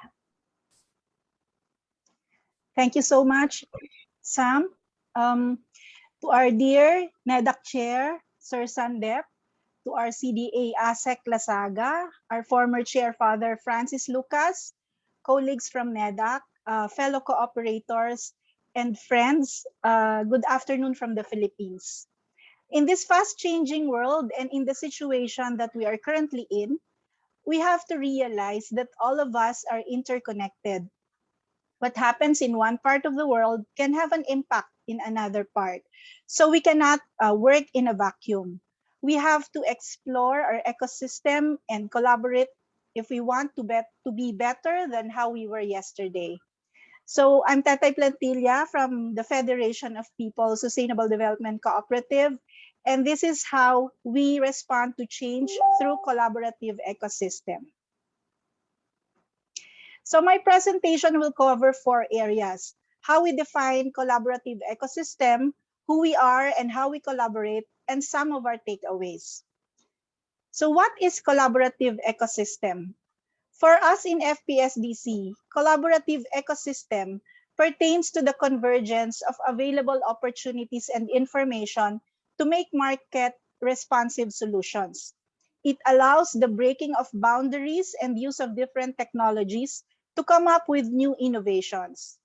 In simple terms, collaborative ecosystem is about 2 or more individuals or groups interacting or working with one another to achieve or do something for their mutual growth and development. This concept is very familiar to us in the cooperative movement. But even outside of the cooperative movement, there are a lot of best practices present, especially this time that most organizations adjusted or pivoted their ways of doing things in order to survive. Take, for instance, this company, known to be a transport service company offering ride-hailing services that lets passenger book a chauffeured ride for a fee before the pandemic. During the pandemic, they saw available opportunities to make responsive solutions, and at present, they already converge as a holding company, broke their boundaries, innovated, and through its collaborative ecosystem, now provides other services like food delivery, payment solutions, software applications, and much more. Cooperative in the Philippines also value the beauty of collaborative ecosystem. After all, the name cooperative reflects the value of collaboration with others. So we are the Federation of People Sustainable Development Cooperative, a secondary cooperative established in 1998 by 21 founding members. After more than 2 decades, our members grew to 170 cooperatives and still counting. We envision FPSDC as a leading federation committed to the advocacy and work for social justice and equity towards social transformation. And through this vision, we commit to work for alternative structures and means for social justice and equity as part of the global movement. We also commit to facilitate cooperative development by strengthening, providing support and access to value-based, innovative, and responsive programs and services. As a cooperative working for sustainable development, as indicated in our name, we adhere to 4 bottom lines, namely people, planet, prosperity, and peace, or the 4 P's of sustainable development. For people, we work for social justice, equity, social solidarity, inclusion, and other people-centered initiatives. And for planet, we work for the preservation of the environment by advocating for sustainable agriculture, renewable energy, and appropriate technology. For prosperity, we don't just look at financial viability, but also looks at food security and food sovereignty. And we hope that the first 3 P's will lead to the last P, which is peace. FPSDC's membership is open to all primary cooperatives from the 3 main islands of the Philippines. And currently, most of our members are from Mindanao, followed by Luzon and Visayas. And we likewise have 10 national members. In terms of organizational structure, FPSDC have 5 departments handling allied businesses, distribution and logistics, product development and quality assurance, shared enabling services, and strategic development. In this structure alone, collaborative ecosystem is already present. In one of our missions, we put emphasis in creating alternative structures to create a more inclusive society for our members and the cooperative sector. And our collaborations are mostly a product of our response to different challenges and needs, such as the woes of farmer members in production and marketing, fast-paced changes in the digital or online arena, need to handhold with members in creating viable enterprises, declining interest of youth in agriculture and cooperativism, and the need for enabling environment for conducive for growth of cooperatives. Some of the challenges expressed by our farmer members in relation to production and marketing are, number 1, market access. They do not have enough means to access the mainstream market. Number 2, since we advocate for sustainable agriculture, another challenge is the high or expensive cost of certification for organic products. And number 3, some of our farmer members need additional technical assistance in order to further improve their products and pass the standards set by the mainstream market. And in response to these challenges, FPSDC launched its distribution and logistics facility that has 2 sides, the development and business sides.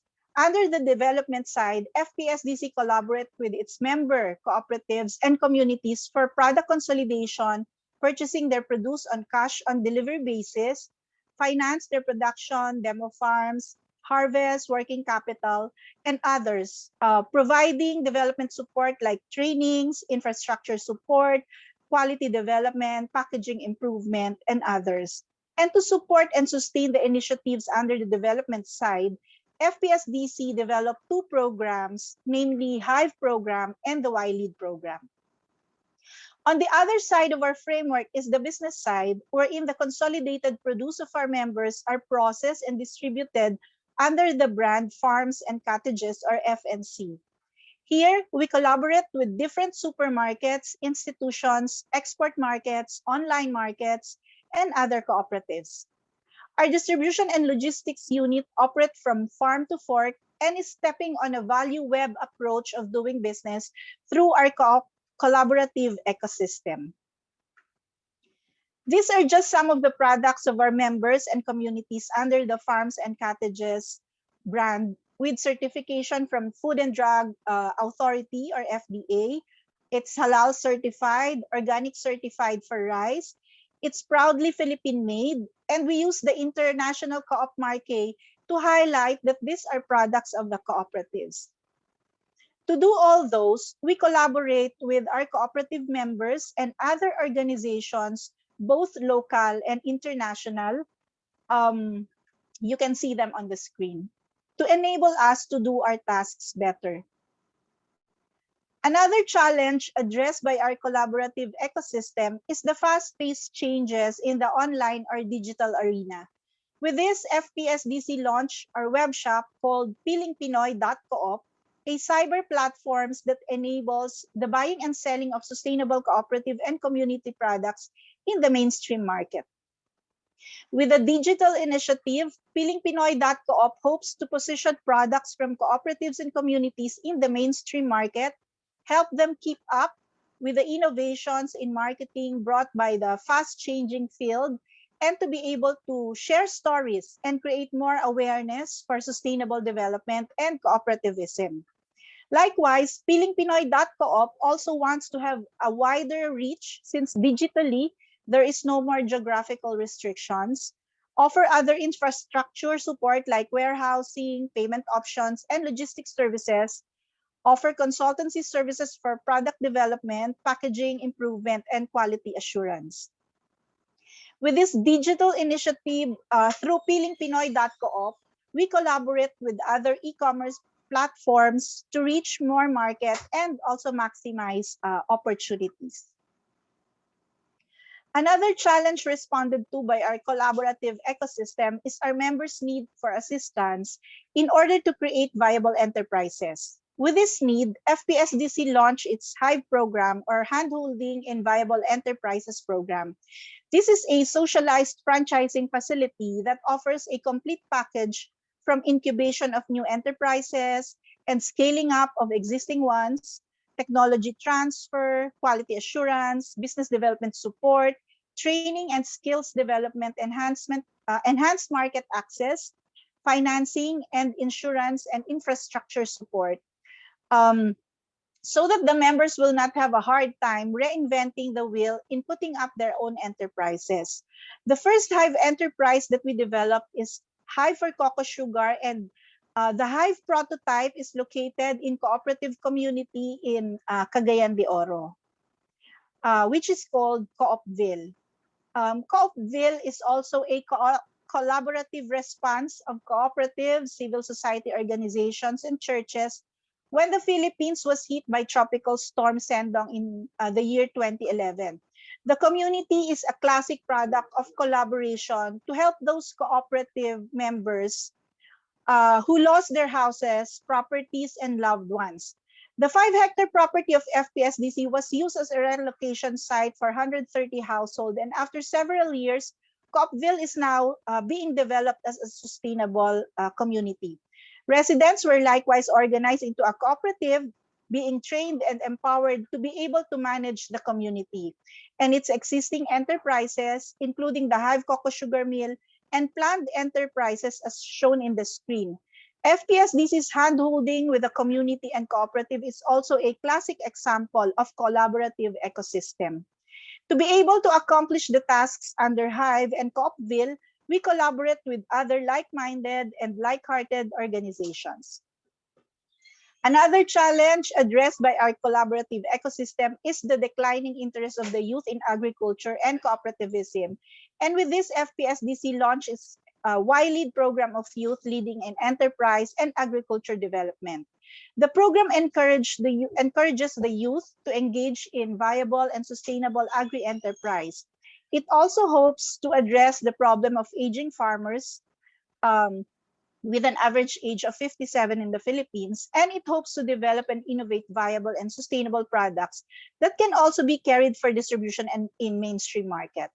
A program and curriculum has been developed for them, and after the course, they will be presenting their ideas through a business pitch, and they will implement those ideas in their communities with the help of their cooperatives. Later on, they will be formed into Y leaders to prepare them as the next generation of cooperative leaders.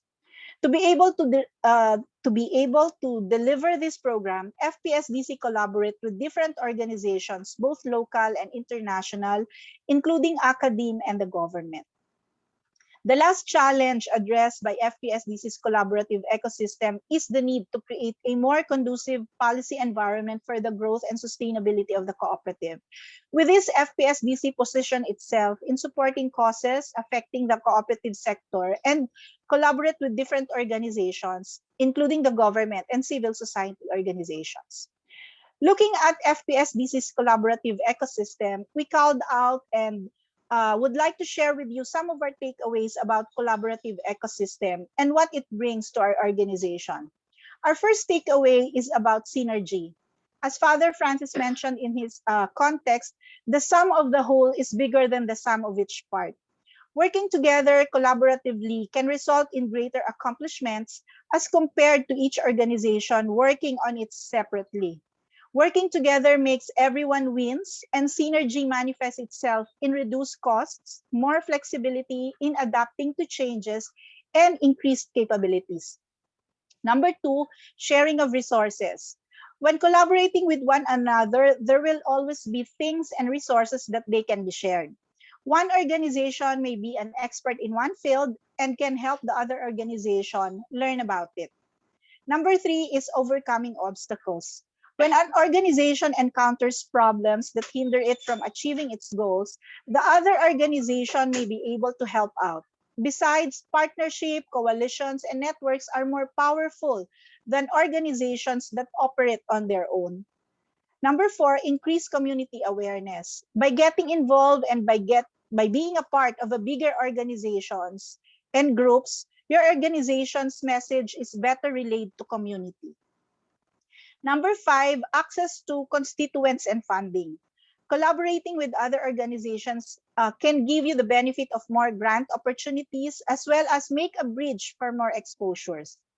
Six is innovation. Collaborative ecosystem offers various perspectives for problem solving and innovation. And number seven, stability and information.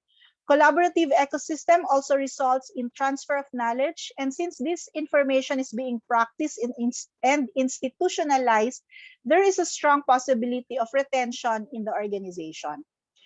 As cooperatives, our commitment is to always prioritize the benefit of our members, which is why we always strive to be better than yesterday. Our collaboration with other like-minded, like-hearted enabler organizations in our ecosystem is very vital if we want to attain growth and sustainable development. So that ends my presentation. Thank you very much for the opportunity. Thank you very much, Ma'am Tetay, for that for your presentation. And indeed, it greatly reflects similarly how the other cooperatives in the previous presentations showed how vital cooperation among cooperatives is, and even going beyond that.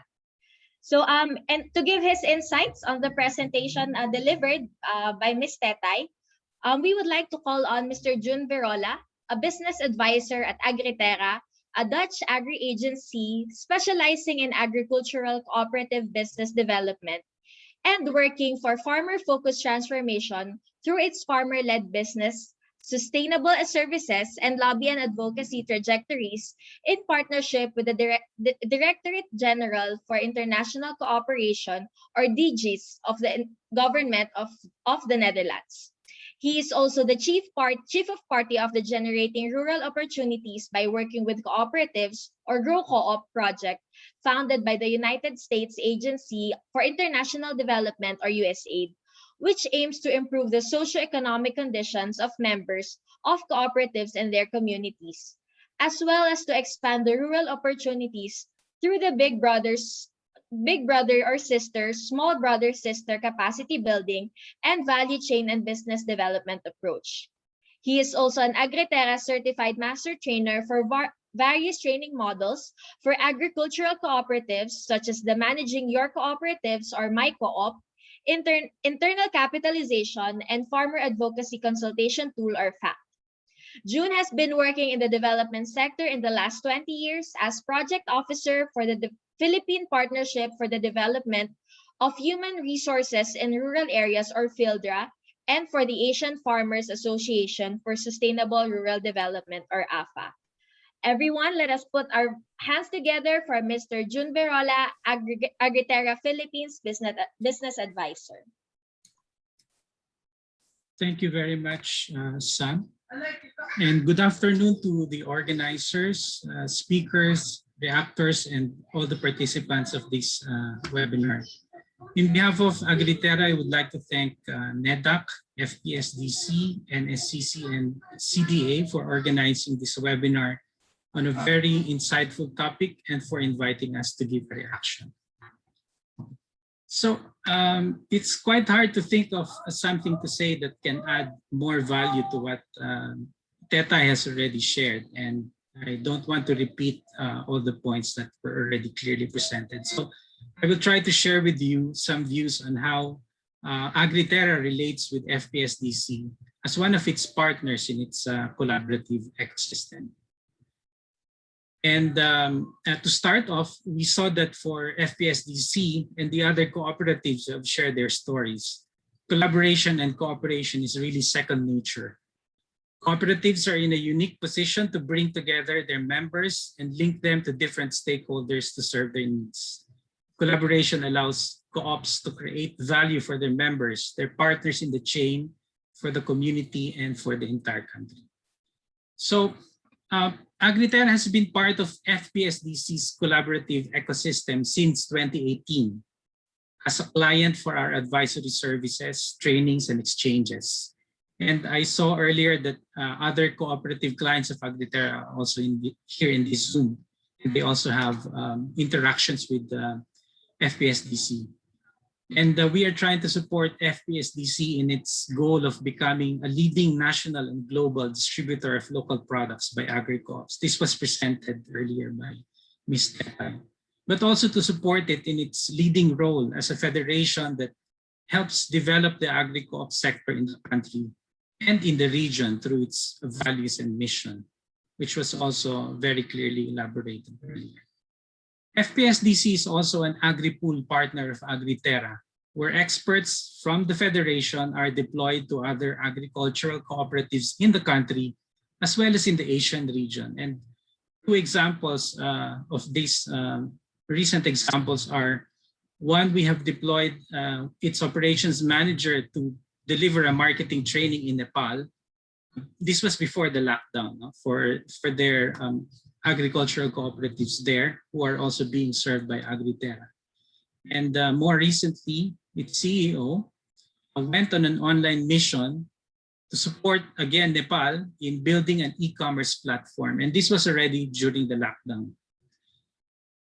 FPSDC is also one of our local resource organizations for the GrowCo project that was mentioned earlier by Sam, where it will capacitate other agricultural cooperatives and link them to its expanding value chain for cocoa sugar and other commodities, with the aim of improving the socioeconomic conditions of the members of these co-ops, their communities, and expand rural opportunities. And the things that they do under this project is to deliver advisory missions to help the businesses and improve the organizational performance of these cooperatives, as well as to deliver various training modules on managing cooperatives, governance, financial management, marketing, as well as lobby and advocacy. So it's a whole suite of capacity building that the Federation can provide to the cooperatives that it will select in the project.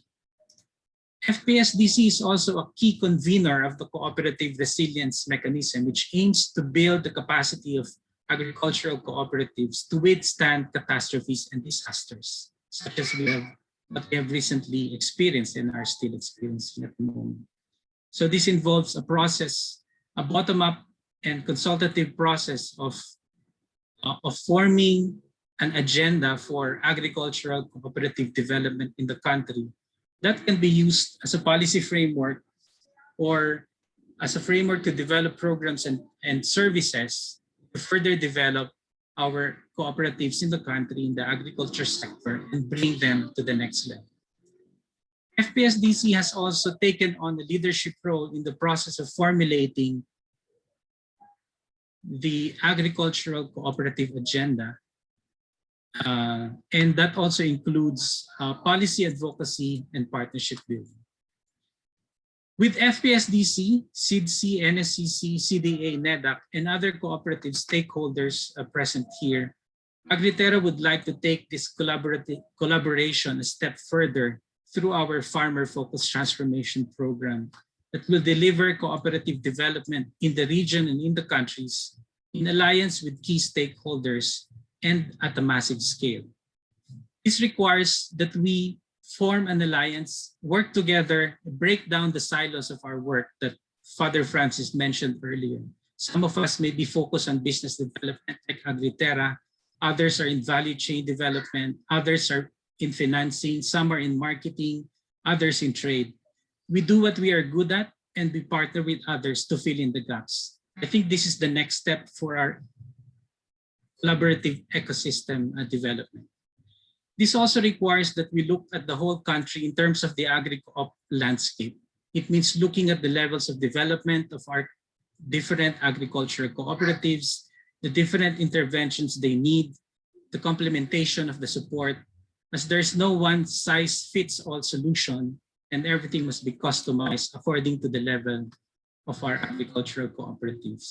This also means setting standards and benchmarks for agencies to focus services on appropriate clients. This also requires a systematic approach to assess, graduate the cooperative landscape and professionalize agribusinesses and link them to markets and finance at scale, and even to global agricultural value chains, as is also a goal of FPSDC. We would like to partner with the cooperative sector and other stakeholders in the countries and in the region through the ASEAN Agri-Coop Development Roadmap to deliver cooperative development at scale. We look forward to pursuing this collaboration with you in the coming days. Thank you very much, and let's continue to collaborate for the competitiveness and resilience of our agricultural cooperatives. Thank you very much, Sir June. And from what you mentioned, I personally resonate very much with your remarks of cooperatives filling up the gaps of each other. And hopefully through this platform we get to see initially we get to see and explore possible areas wherein we can fill the gaps from each other. So thank you very much, Sir June and Ms. Tetay. So we now proceed to our last presenter for this afternoon. Our last presenter is Ms. Josie Cardona, a Bachelor of Science in Accountancy graduate and a certified cooperative manager and development educator. She has been with the cooperative sector for 31 years, wherein she served as CEO or Chief Executive Officer of Most Holy Rosary Multipurpose Cooperative for 10 years. Aside from her position in MHRMPC, she also serves as the Vice Chairperson of Montalban Cooperative Development Council, Treasurer of Tagcodec League of Managers, Audit Committee member of the Philippine Cooperative Center, member of the Board of Directors of the National Confederation of Cooperatives, and member of the International Cooperative Alliance, Asia and the Pacific, and Global Women's Leadership Network. In her global participation in the cooperative movement, she was recognized as the winner and scholar for 2020 World Council of Credit Union, representing the Asian Confederation of Credit Union. Once again, we would like to welcome, and we are giving now the floor to Ms. Josie Cardona, MHRMPC Chief Executive Officer. Thank you very much, Ms. Sam. To NEDAC, to ASAC Lesaga, Father Francis, the FPSDC team, leaders of cooperative present with us today. Friends, good afternoon. Thank you for inviting me to share with you our cooperative best practices with regards to collaborative ecosystem, building competitive and agri-cooperative. Please show my presentation. Or I can present Ma'am Sam. Yes. I'll do the presentation. Is Thank that you, Ms. okay? Josie. Okay. So let me introduce to you our cooperative. I think we have a lot of effort to do to be as big as the previous presenters. The Most Holy Rosary Multipurpose Cooperative founded last year, 1985, with 31 members, having a share contribution of 10,990 pesos during that time. As of today, we have an asset of 513 million pesos and share capital contribution of 184 million pesos. We have 28,000 members and 115 employees across 6 branch offices. Our primary economic activity is credit and savings, and we also have allied services, which are trading, business, and restaurant.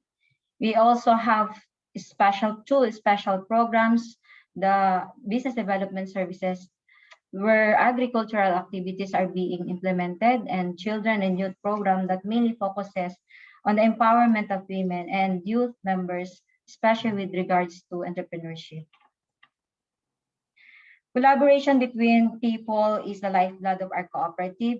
We create different strategies around collaborative interactions between members, employees, delivery of our products and services, partners, and our community. This is our life cycle and collaborative ecosystem of people where MHR MPC is in the center.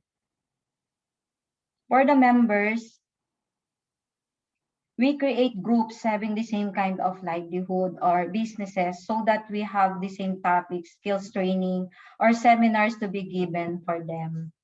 Groupings of members may be based on the same kind of products or business, or maybe having the same location for easy gathering whenever we have group meetings. Many are already in an association and has a common business activity. We do have an agreement for the commitment of the members within the group. Every group must have leaders or officers that handles monthly meetings for monitoring, evaluation, and assessment of the members' business. Monthly meeting was held to hear their problems, issues, needs, and concerns, and probably solutions. This is our way of empowering them in leadership within their level. With this collaboration, members became closer and has focused with their business performances individually and by group. Our goal is to capacitate and give values enhancement to members that will result to have a high awareness and involvement in cooperative programs and services. We conduct cooperative values and principles, seminars, financial literacy, knowing their needs versus their wants, simple record keeping for them to be able to know if by doing their business are they earning or losing. And we also give other skills trainings and seminars needed even online, especially this time of pandemic. We support our members with regards to their needs in doing their business. We assist them to have an access to a cheaper but good raw materials they need. Sometimes we connect them to other members who has raw materials available for them. We do act like agents of members, interconnecting them, collaborating with them for whatever they need. For the marketing support for our members during this time of pandemic, we have government regulations that we need to comply. We have limitations in doing business, in selling products to the public. Members has these challenges that resulted to closure of their businesses. We know that we must go on, we must continue to do business, and as cooperative, has a great role to assist our members. What Most Holy Rosary did was we created a co-op family hand. This is a marketing program of our cooperative online through Facebook.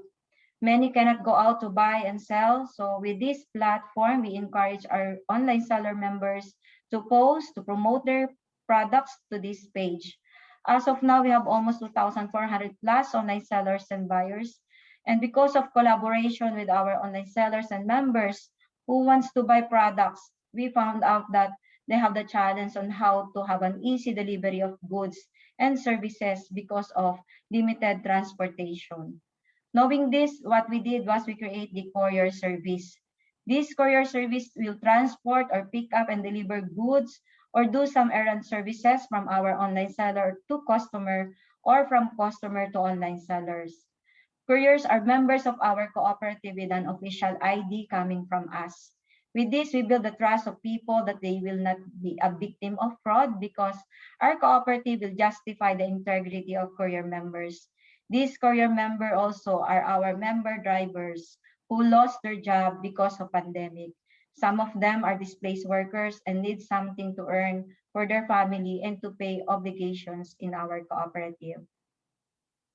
For the marketing support, another support to market our members' produce or livelihood products is to let them display their products to our trading business near public market in our town. And also, before pandemic, we allowed our members to have an access to present their or display their products through trade fair. For the online payment platform, with regards to this, our members, we have Kaya Payment Platform. This is an online payment platform for and with co-ops. This platform enables to do mobile banking, paying utilities online, paying airline fare, paying statutory benefits of members like SSS and Pag-ibig. We have GCash and Hello Money. It has the same function as Kaya Payment Platform and also bank-to-bank transactions. We do online pre-membership orientation, online process of membership and loan applications and online trainings and webinars for our members. And for the employees, as of now, we have 113 employees. We have regular engagement of activities. During this pandemic, we established a community pantry in our office. Some of our employees suffer from financial difficulties because of pandemic. We do set A, set B to comply with anti-interagency task force regulations in relation to employees' limitation at the workplace. And some of our staff, family members also suffer from being displaced in their work. This community pantry helps our staff to have an assurance that they have something to eat during break time. Our HR department continuously capacitate our employees through seminars and trainings. We have career development programs for our employees, health and safety programs and recognition, rewards and award system for them. For us, employees are engaged. When employees are engaged, they are more likely to invest in their work. They do, which leads to a higher quality of work produced. By investing in our employees, our cooperative will be able to increase productivity, work quality, and retain top talent. For products and services, we have credit and savings operation. We have different loan products in collaboration with our members. Our lending services focuses on whatever they need. We give them access to loans for their business startups or increased business capitalization. For the business program, we encourage our members to have a habit of savings. That is why we have financial literacy program for them. We teach them how to save first before they spend, to have an emergency savings and other purposive savings. In our allied business operation, our cooperative is a rice trader. We sell local farmers' produce. We sell our members' products, as I said before, to assist them in terms of marketing. We sell raw materials needed by our members for them to have a cheaper and quality materials they need. Our cooperative does the connection to the suppliers and they can avail it cash or credit. We also have events, places, and restaurants where our members celebrate their birthdays, anniversaries, and business meetings, reunions, etc. We also have Bayad Center. This is an outsourced collection industry where members can pay their bills, and social security system where our cooperative was a collecting agent partner.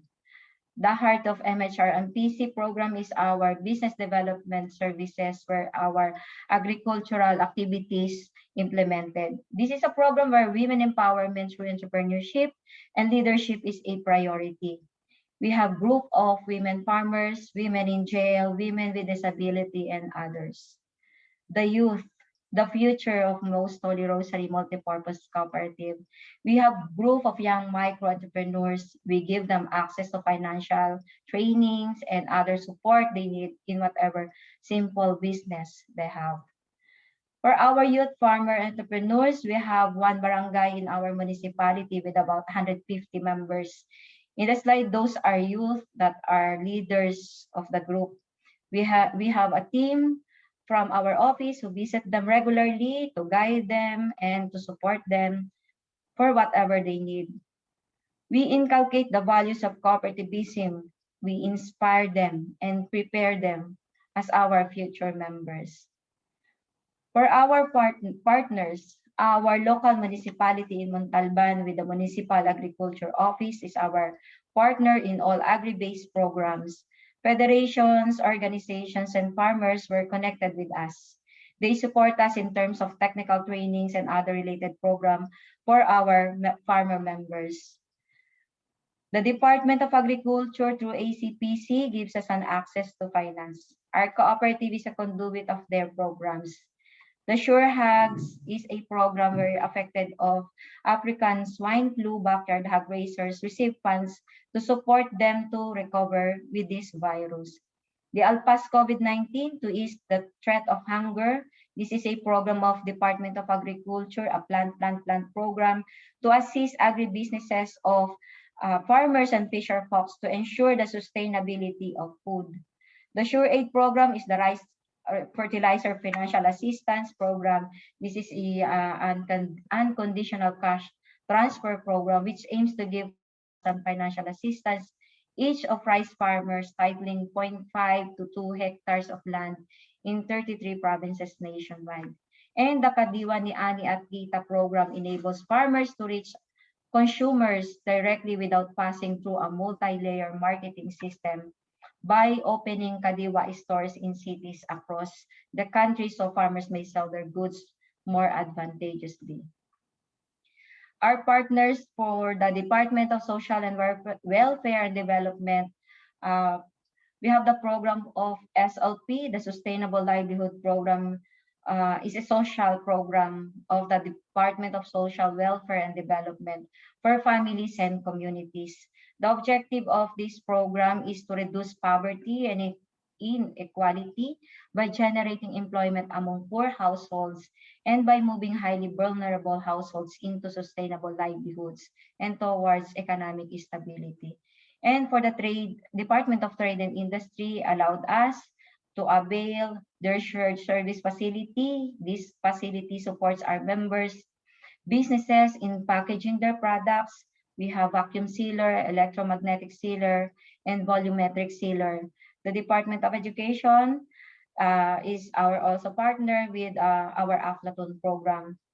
With this program, with the Department of Education, we can collect savings from the students in the school.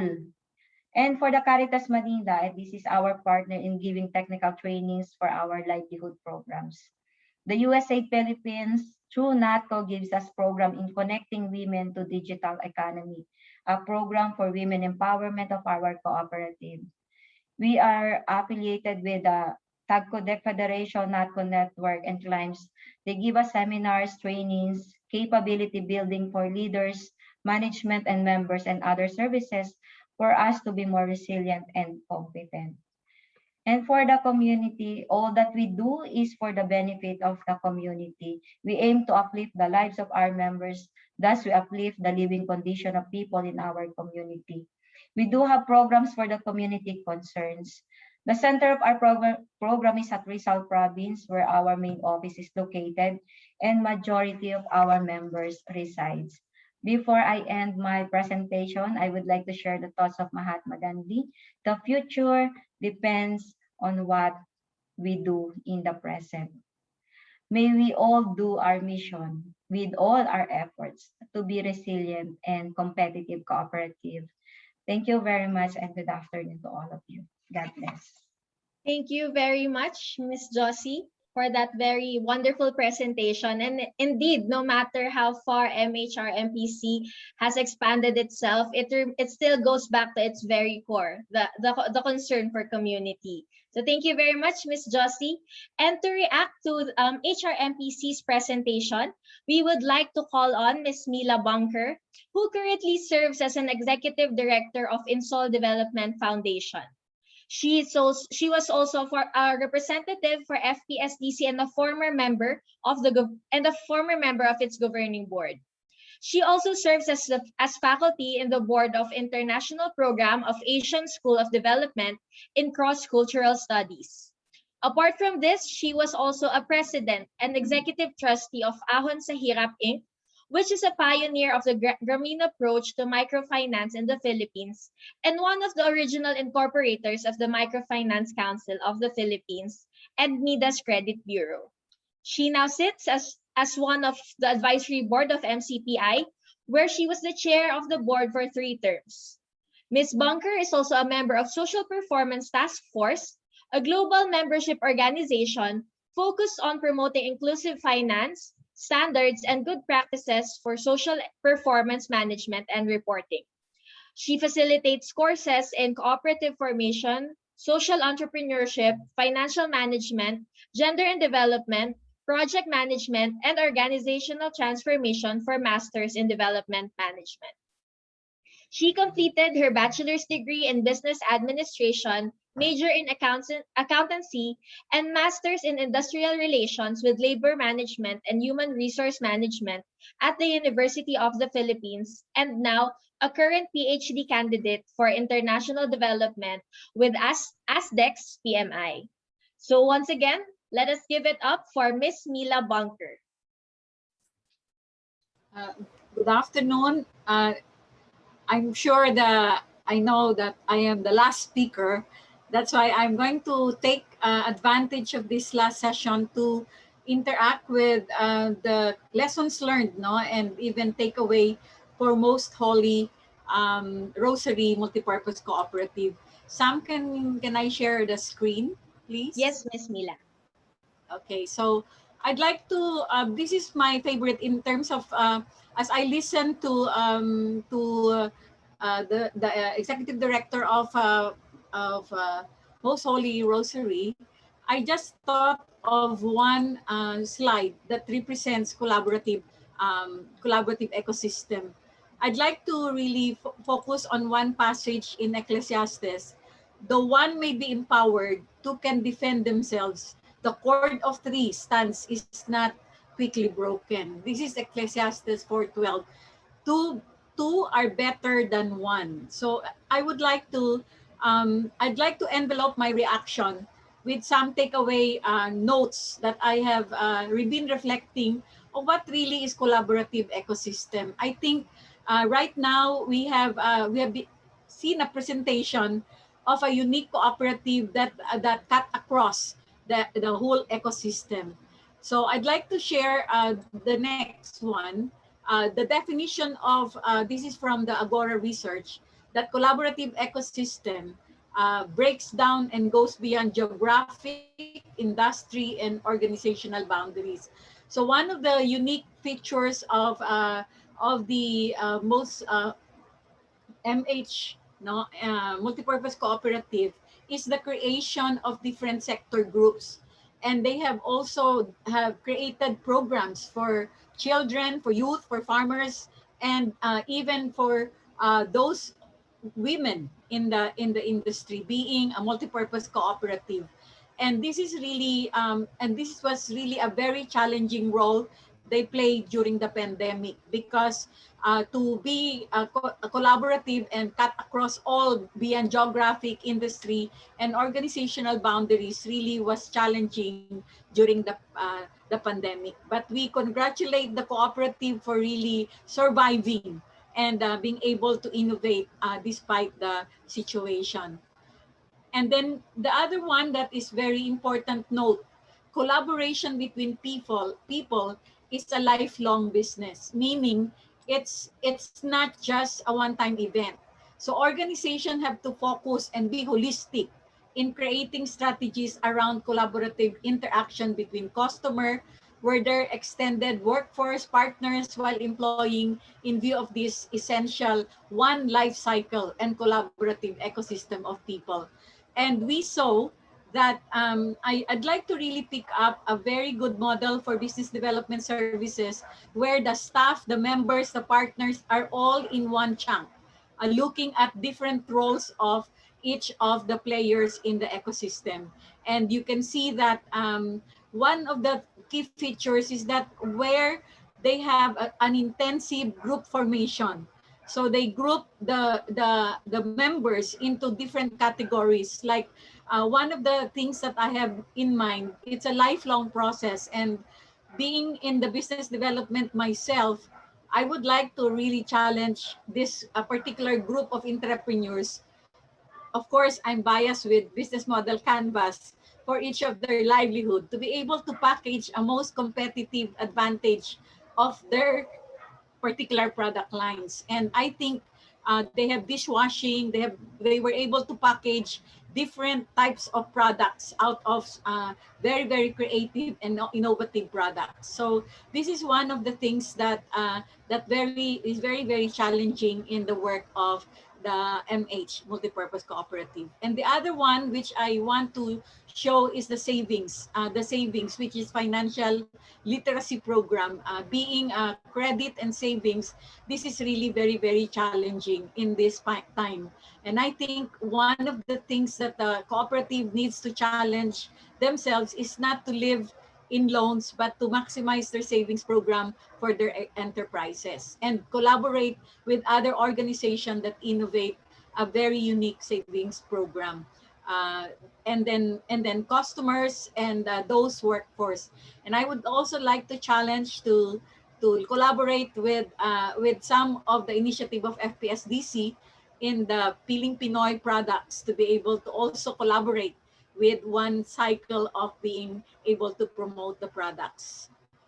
And then collaboration means also a lifeblood of the business. So organization have to focus on creating strategies. One of the things that's very important and very good with the cooperative is that they had worked on the business cycle. The multipurpose cooperative looked at the whole cycle involving the staff and all the members. And this is very, very good to pursue as a lifeblood of the business. And I was impressed during the pandemic, they had a retreat looking at the engagement of the members and engagement of the staff. And they have a long capacity building for the staff. And I would like to work I would like to really commend the group on this, on the cooperative on this, that they had to look at both the workforce as partners, looking at them on how they can essentially be part of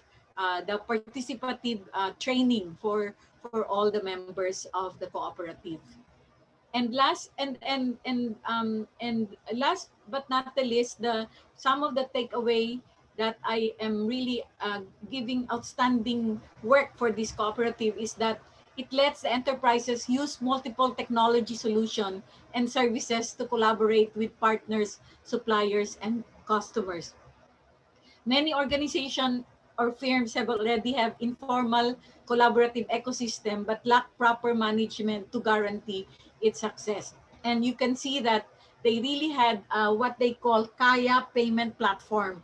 And that is very, very good to pick up, deliver, and even to provide pickup trucks during the delivery of the services. And they really have the after service support, the product development, and even the GCash, and using different platform. And these are very important for the management and guarantee of their success.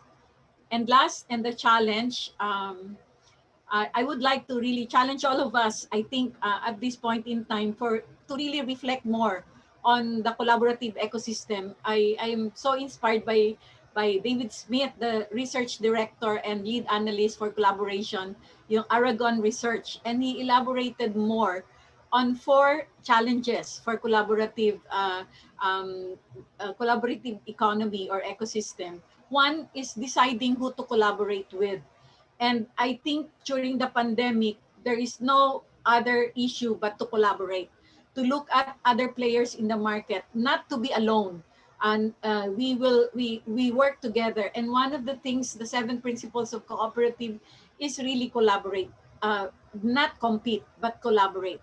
And then assigning responsibility of asset such as content ownership, managing the duration of the collaborative relationship, using technology tools to support external collaboration that are agreed upon by all parties. And I think this is a closing challenge, no, by the example of the cooperative of MH, no, multipurpose cooperative, that really work on working very hard as part of their DNA to collaborate. And I think all of us can look at technology tools to support external collaboration. And I remember during the last draw of the pandemic, we have to really look at digitalization, looking at technology, and assigning responsibility for assets. And I think that is very important challenges for all of us, particularly those involved in entrepreneurship, access to market, and cutting across all geographical targets in our membership, and conducting financial literacy program, and developing our business development services, particularly in the monitoring and strengthening our partnership. And last, I want to go back to my initial one as my takeaway, that my definition of collaborative system, in addition to Father Lucas' web, I'd like to work on the meeting together. Two birds are better than one, particularly in the challenge of developing collaboration. We need to discover the gifts and talents and uniqueness of each of the cooperative represented here. Thank you, NEDAC and FPSDC and all the other leaders of the cooperative movement for giving this opportunity. Thank you very much. Thank you very much, Mamila, for that very extensive and very critical look on the presentation that was done by MHRMPC. And from what Mamila mentioned, true enough, the collaborative ecosystem is not really a new concept to the cooperative movement. However, there is really a need to formalize and recognize that we are doing this practice in order for us to continuously develop this. So thank you very much, Mamila and Ms. Josie, for your presentations. So in the duration of our webinar, we have received several questions from our audience, and from this, several members of the panel already responded to it. However, we would also like to share it with the rest of the audiences. So one question raised here is that the first 5 years after establishment is the most challenging. From here, the participant is asking, what is the advice of our cooperative leaders present this afternoon for startup agri-co-ops to keep in mind during the first 5 years? And also another question is that how did you build up your finances or financial statement? We are applying for several loans, but since we just started, our financial statement is not that big yet. There have been several responses from the panel. One from FPSDC, the response is that one of the facilitating programs that we created to help us build our finances is our forced savings from loan payments. Every time members pay loans, portion of it goes to capital, thus the continuous capital build-up is ensured.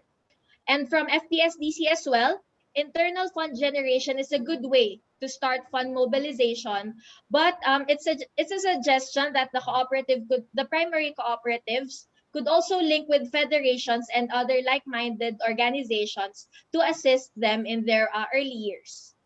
Another response is from the Most Holy Rosary Multipurpose Cooperative, wherein Ms. Josie mentioned that in the last 5 years, it is critical to present our cooperative with integrity. We should be a trusted cooperative. We should not give false hopes to our members and to our stakeholders. And in terms of capital mobilization, she mentioned that we create savings and share capital mobilization program.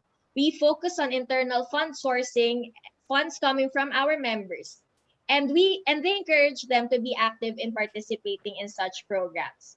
So while there have been several responses given from that question, are there any members? Is there any member from the panelists who would like to add or respond to that question? Okay, yes, Father Francis.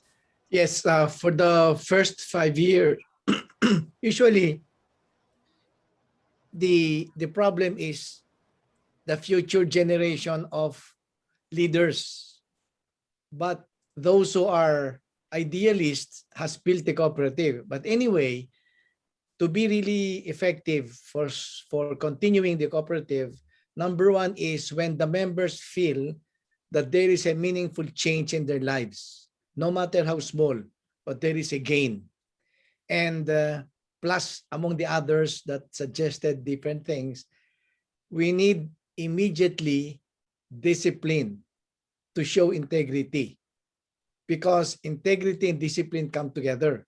It's not just the leaders, but also the members must possess integrity. Hindi angal ng angal, not complaining and complaining and complaining, looking for palusot, getting away with rules and procedures. So that's it. Thank you, Father Francis. Earlier, I also saw Mr. June Virola raise his hand. I actually accidentally raised my hand. This is one thing I learned also from our client cooperatives when we are discussing about internal capitalization. And they say those who succeeded, it's really about creating trust among your members, so that they invest in your cooperative. And that's most difficult in the first initial years, according to them. Really get the commitment of the members, because they trust the co-op, they trust the leadership, so they invest in the business of the co-op. I just wanted to share. Thank you so much, Sir June. So I guess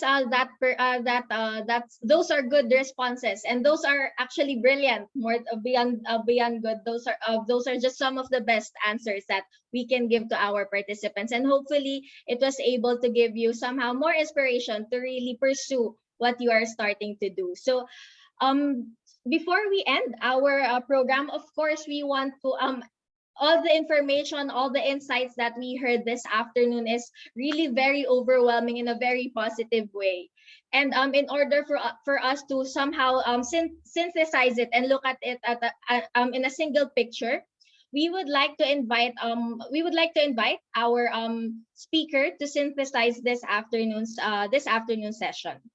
So our next and final speaker, is a cooperative advisor to the Professorial Chair on Social Economics, Center for Research and Communications in the University of Asia and the Pacific. Moreover, he is also a special lecturer on principles, values, and leadership of cooperatives, co-op laws and social legislation, risk management for co-ops in the Department of Cooperatives and Social Development, College of Social Sciences and Development, Polytechnic University of the Philippines. He is also a project consultant in the Center for Research and Communication, educator on basic economics and corporate social responsibility in the University of Asia and the Pacific.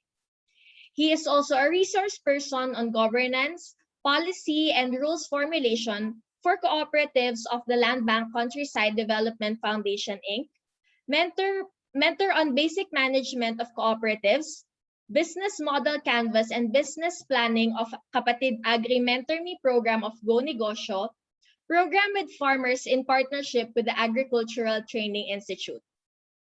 He is also one of the board of trustees of several social development foundations and advisor of several primary cooperatives.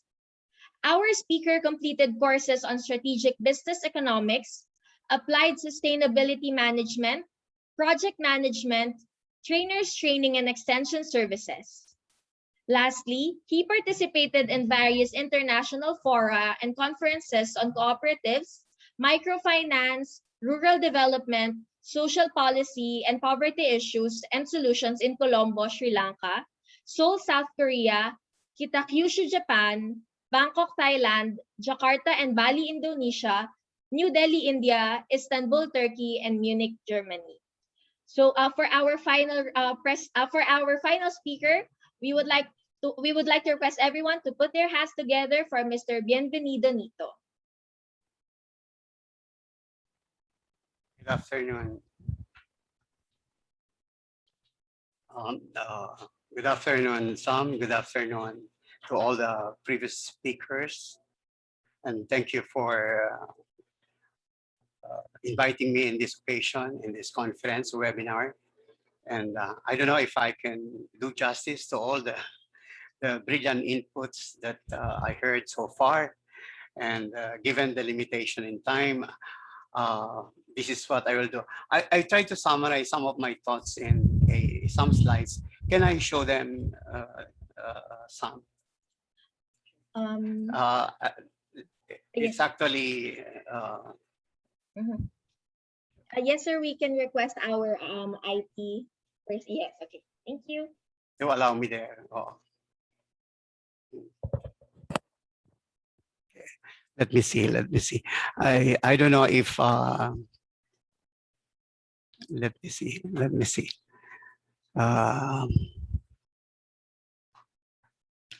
Here. Can you see it? Yes, yes, Sir Ben. Yeah. Do I need to fund it? Is the size acceptable? I think, sir, it would be better to have it shown full screen. Okay, let me see.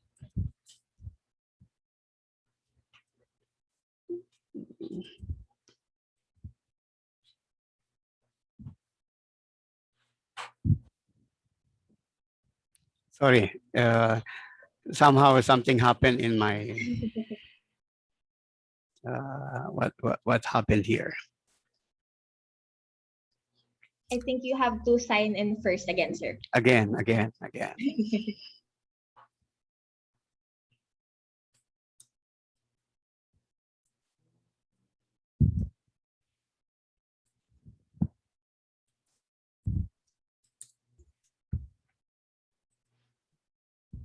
Wow. So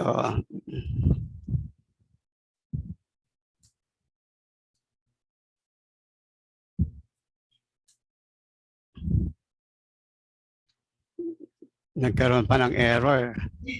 Ayaw tanggapin yung ano ko, password ko. Makita namin yung password mo, sir. Pag Oo nga nag-show eh. password ka. Sorry. Stop share. Ayan. So, palakihan natin siya.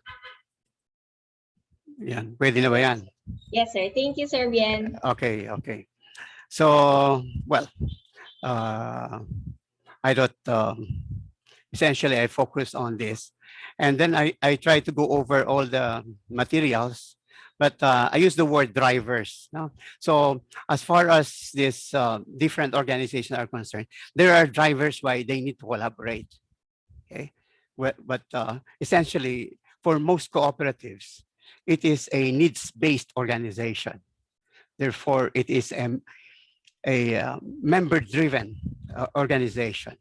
And therefore, its activities are really focused on how to respond to that as a social business organization. So essentially, that's what I saw in most of the presentation, in most of this, and how they delivered it and how they want to enhance it, whether it's SIDC, whether it's Most Holy Rosary, their effort, and whether it's even Nueva Segovia, even it's LAMAC, the many effort and the way they organize and the way they are responding to how the members need, how to respond to the needs of the members, and how they are enhancing that value for their members. Essentially, that's drive them. That's the one driving the need for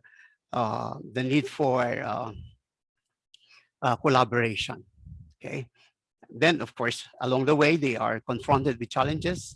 How they respond to this and the need to respond to this also requires them to really understand collaboration, whether it's also Nueva Segovia. So I will not repeat most of this because I just picked this up from their presentations, whether it's, and that how they impact. Mostly it has to, the test, the real test is whether in fact it enhances members' quality of life. And of course, their operation to make it viable and sustainable.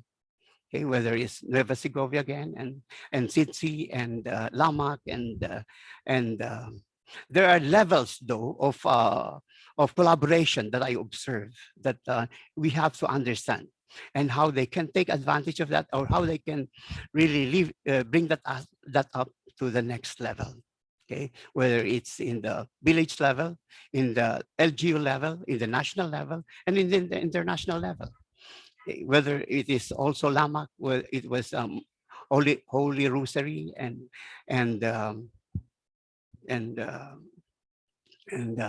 essentially what they're saying is that their interdependence, there is interdependence of their co-op activities and how they respond to the members' enterprise.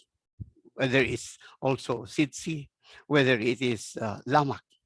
But Lamak has a lot of things that guide them.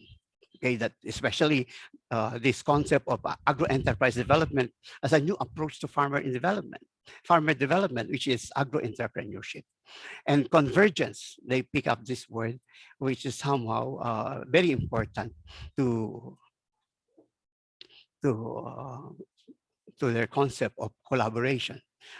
I hope that in the future, you can also include this cooperative, which is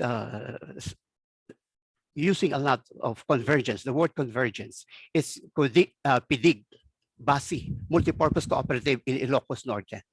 They have done very successful job also in agro development. And interesting for Lamak, they emphasize their spiritual aspect. You know, God in cooperatives is their hope. Okay. Then FSDC narrative. So I was looking at the way FSDC is promoting the collaboration. Well, of course, Father Lucas and Asek Lasaga started with all the premises and the rationale for collaboration, and I found them mostly enshrined in the report or in the presentation of FSDC. Essentially, this concept of people, planet, prosperity, and peace, and that the need to discover or look for new alternative structures that will create more inclusive society for members and the cooperative sector. Okay. Well, collaborative economy is noble and brilliant. COP should kick it up a notch and strive not to settle in withstanding stress. This is what I will emphasize in the last 3 slides. Okay, the impact of CES. So I thought it's easier to call collaborative ecosystem CES. Okay. CES can only be significant if well managed, if there is accountability, and it will provide opportunities to grow. Okay, I don't know what this means, anti-fragility. I thought this is, I saw the image of Heidi Diaz here. Okay, so what are the working elements that I saw in most of the presentations? Okay, whether it's from Most Holy Rosary, whether it's Lamak, whether it's Sitsi, whether it's Nueva Segovia, and FSDC, consortium and convergence of all actors. Very critical, very critical. We need to understand how this dynamics. And then the presence or the existence of clustered areas and sectors. Then the affiliations and the workings of the co-op sector and movement alliances. Then the co-op partnerships and network of development workers. Then the care for members and concern for community. This is really at the bottom of most of their activities. Then the common good principles. But then I'd like to emphasize this, but I don't know how to remove this picture for you to see this commitment. But do you see the last line, which is commitment to sustainable development goals? I think those are the essence of the collaborative ecosystem. Okay. In addition to what has been emphasized by Ms. Mila Bunker when she talked about collaboration, with Tatay when she talks about collaboration, and of course what was mentioned by also on the role of FSDC and Agriterra's partnership. Okay, so I noticed that these are the levels that we have to recognize, and how do we leverage this, and how do we take advantage of the economic uh, size of this. It's very important to understand this. And of course, there's a structure and dynamics that I noticed. First, emphasis on member products and services among the drivers that I observe.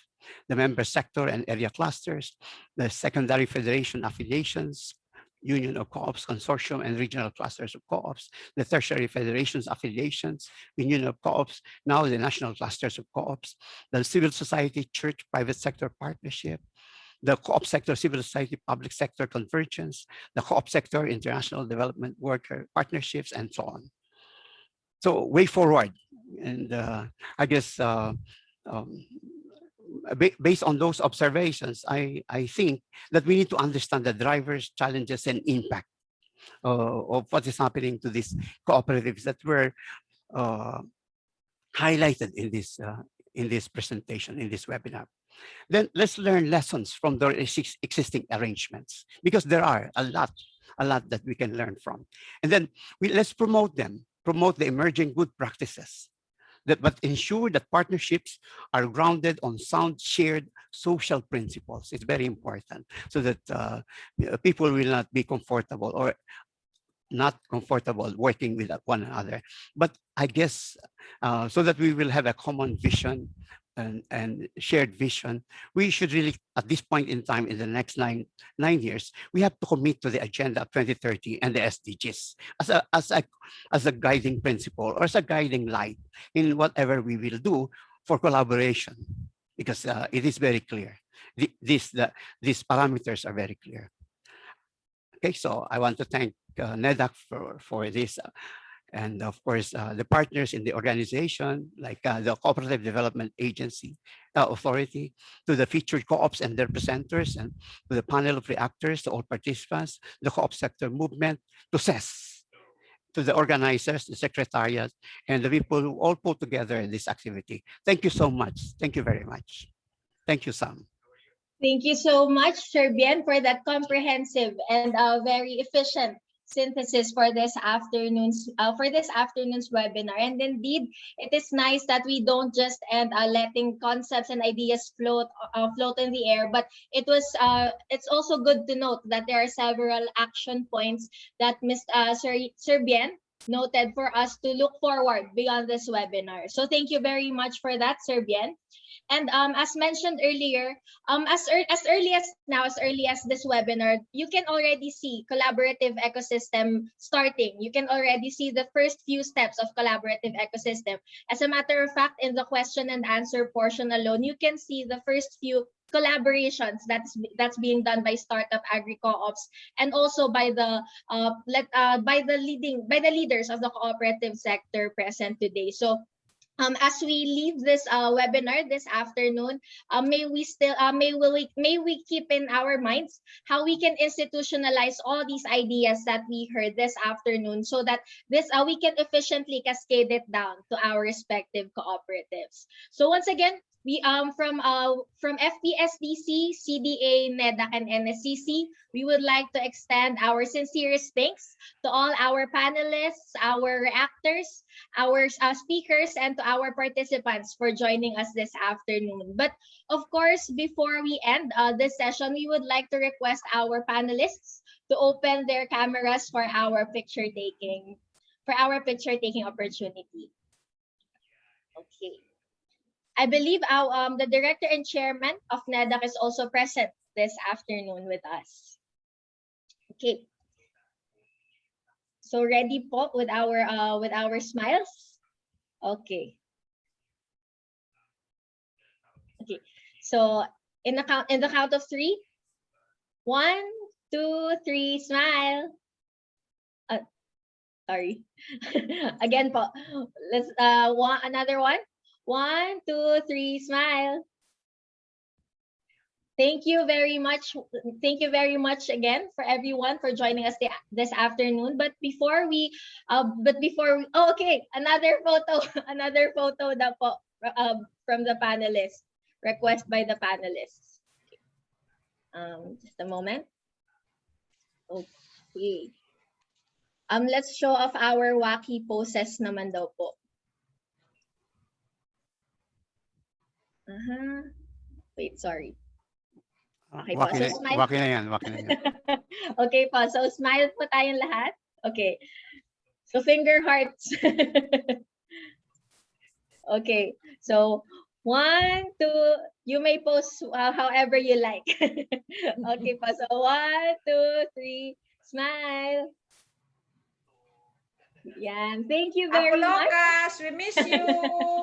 So to formally close this program, we would like to call on once again Ms. Rosita from NEDAC, Bangkok. Thank you, Sam. Thank you, everyone. I would say this co-op talk has been very brilliant and effective. Throughout the 3 hours, all the presentations were very comprehensive and useful, and I think all of you has inspired by those presentations, how we can overcome those challenges and improve the livelihoods.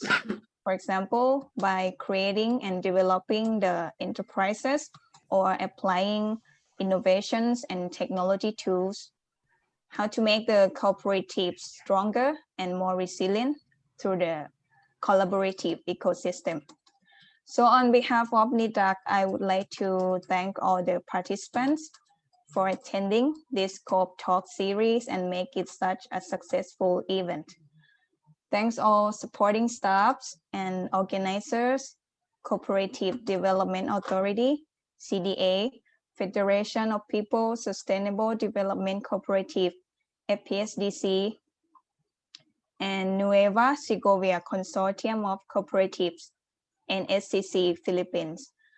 My special thanks to all speakers in SCC, LAMAC, SIDC, FPSDC, MHR, MPC, the reactors, and the panelists, ASEC Virgilio Lasaga, Sir Francis Lucas, Mr. Bianito, for the valuable contribution to the co-op talk.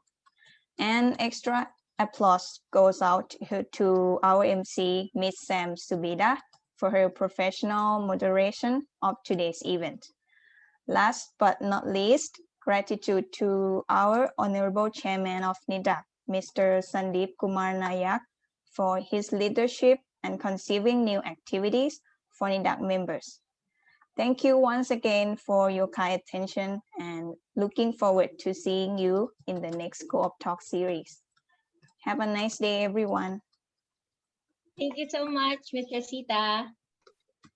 Thank you. Very much. Congratulations. Thank you. Thank you. Thank you. Khop khun ka. Thank you. Thank you. Thank you po sa lahat. Thank you. Bye-bye. Maraming salamat. Thank you. Stay safe. Salamat po. Bye. See you Chairson again. Dep, thank you so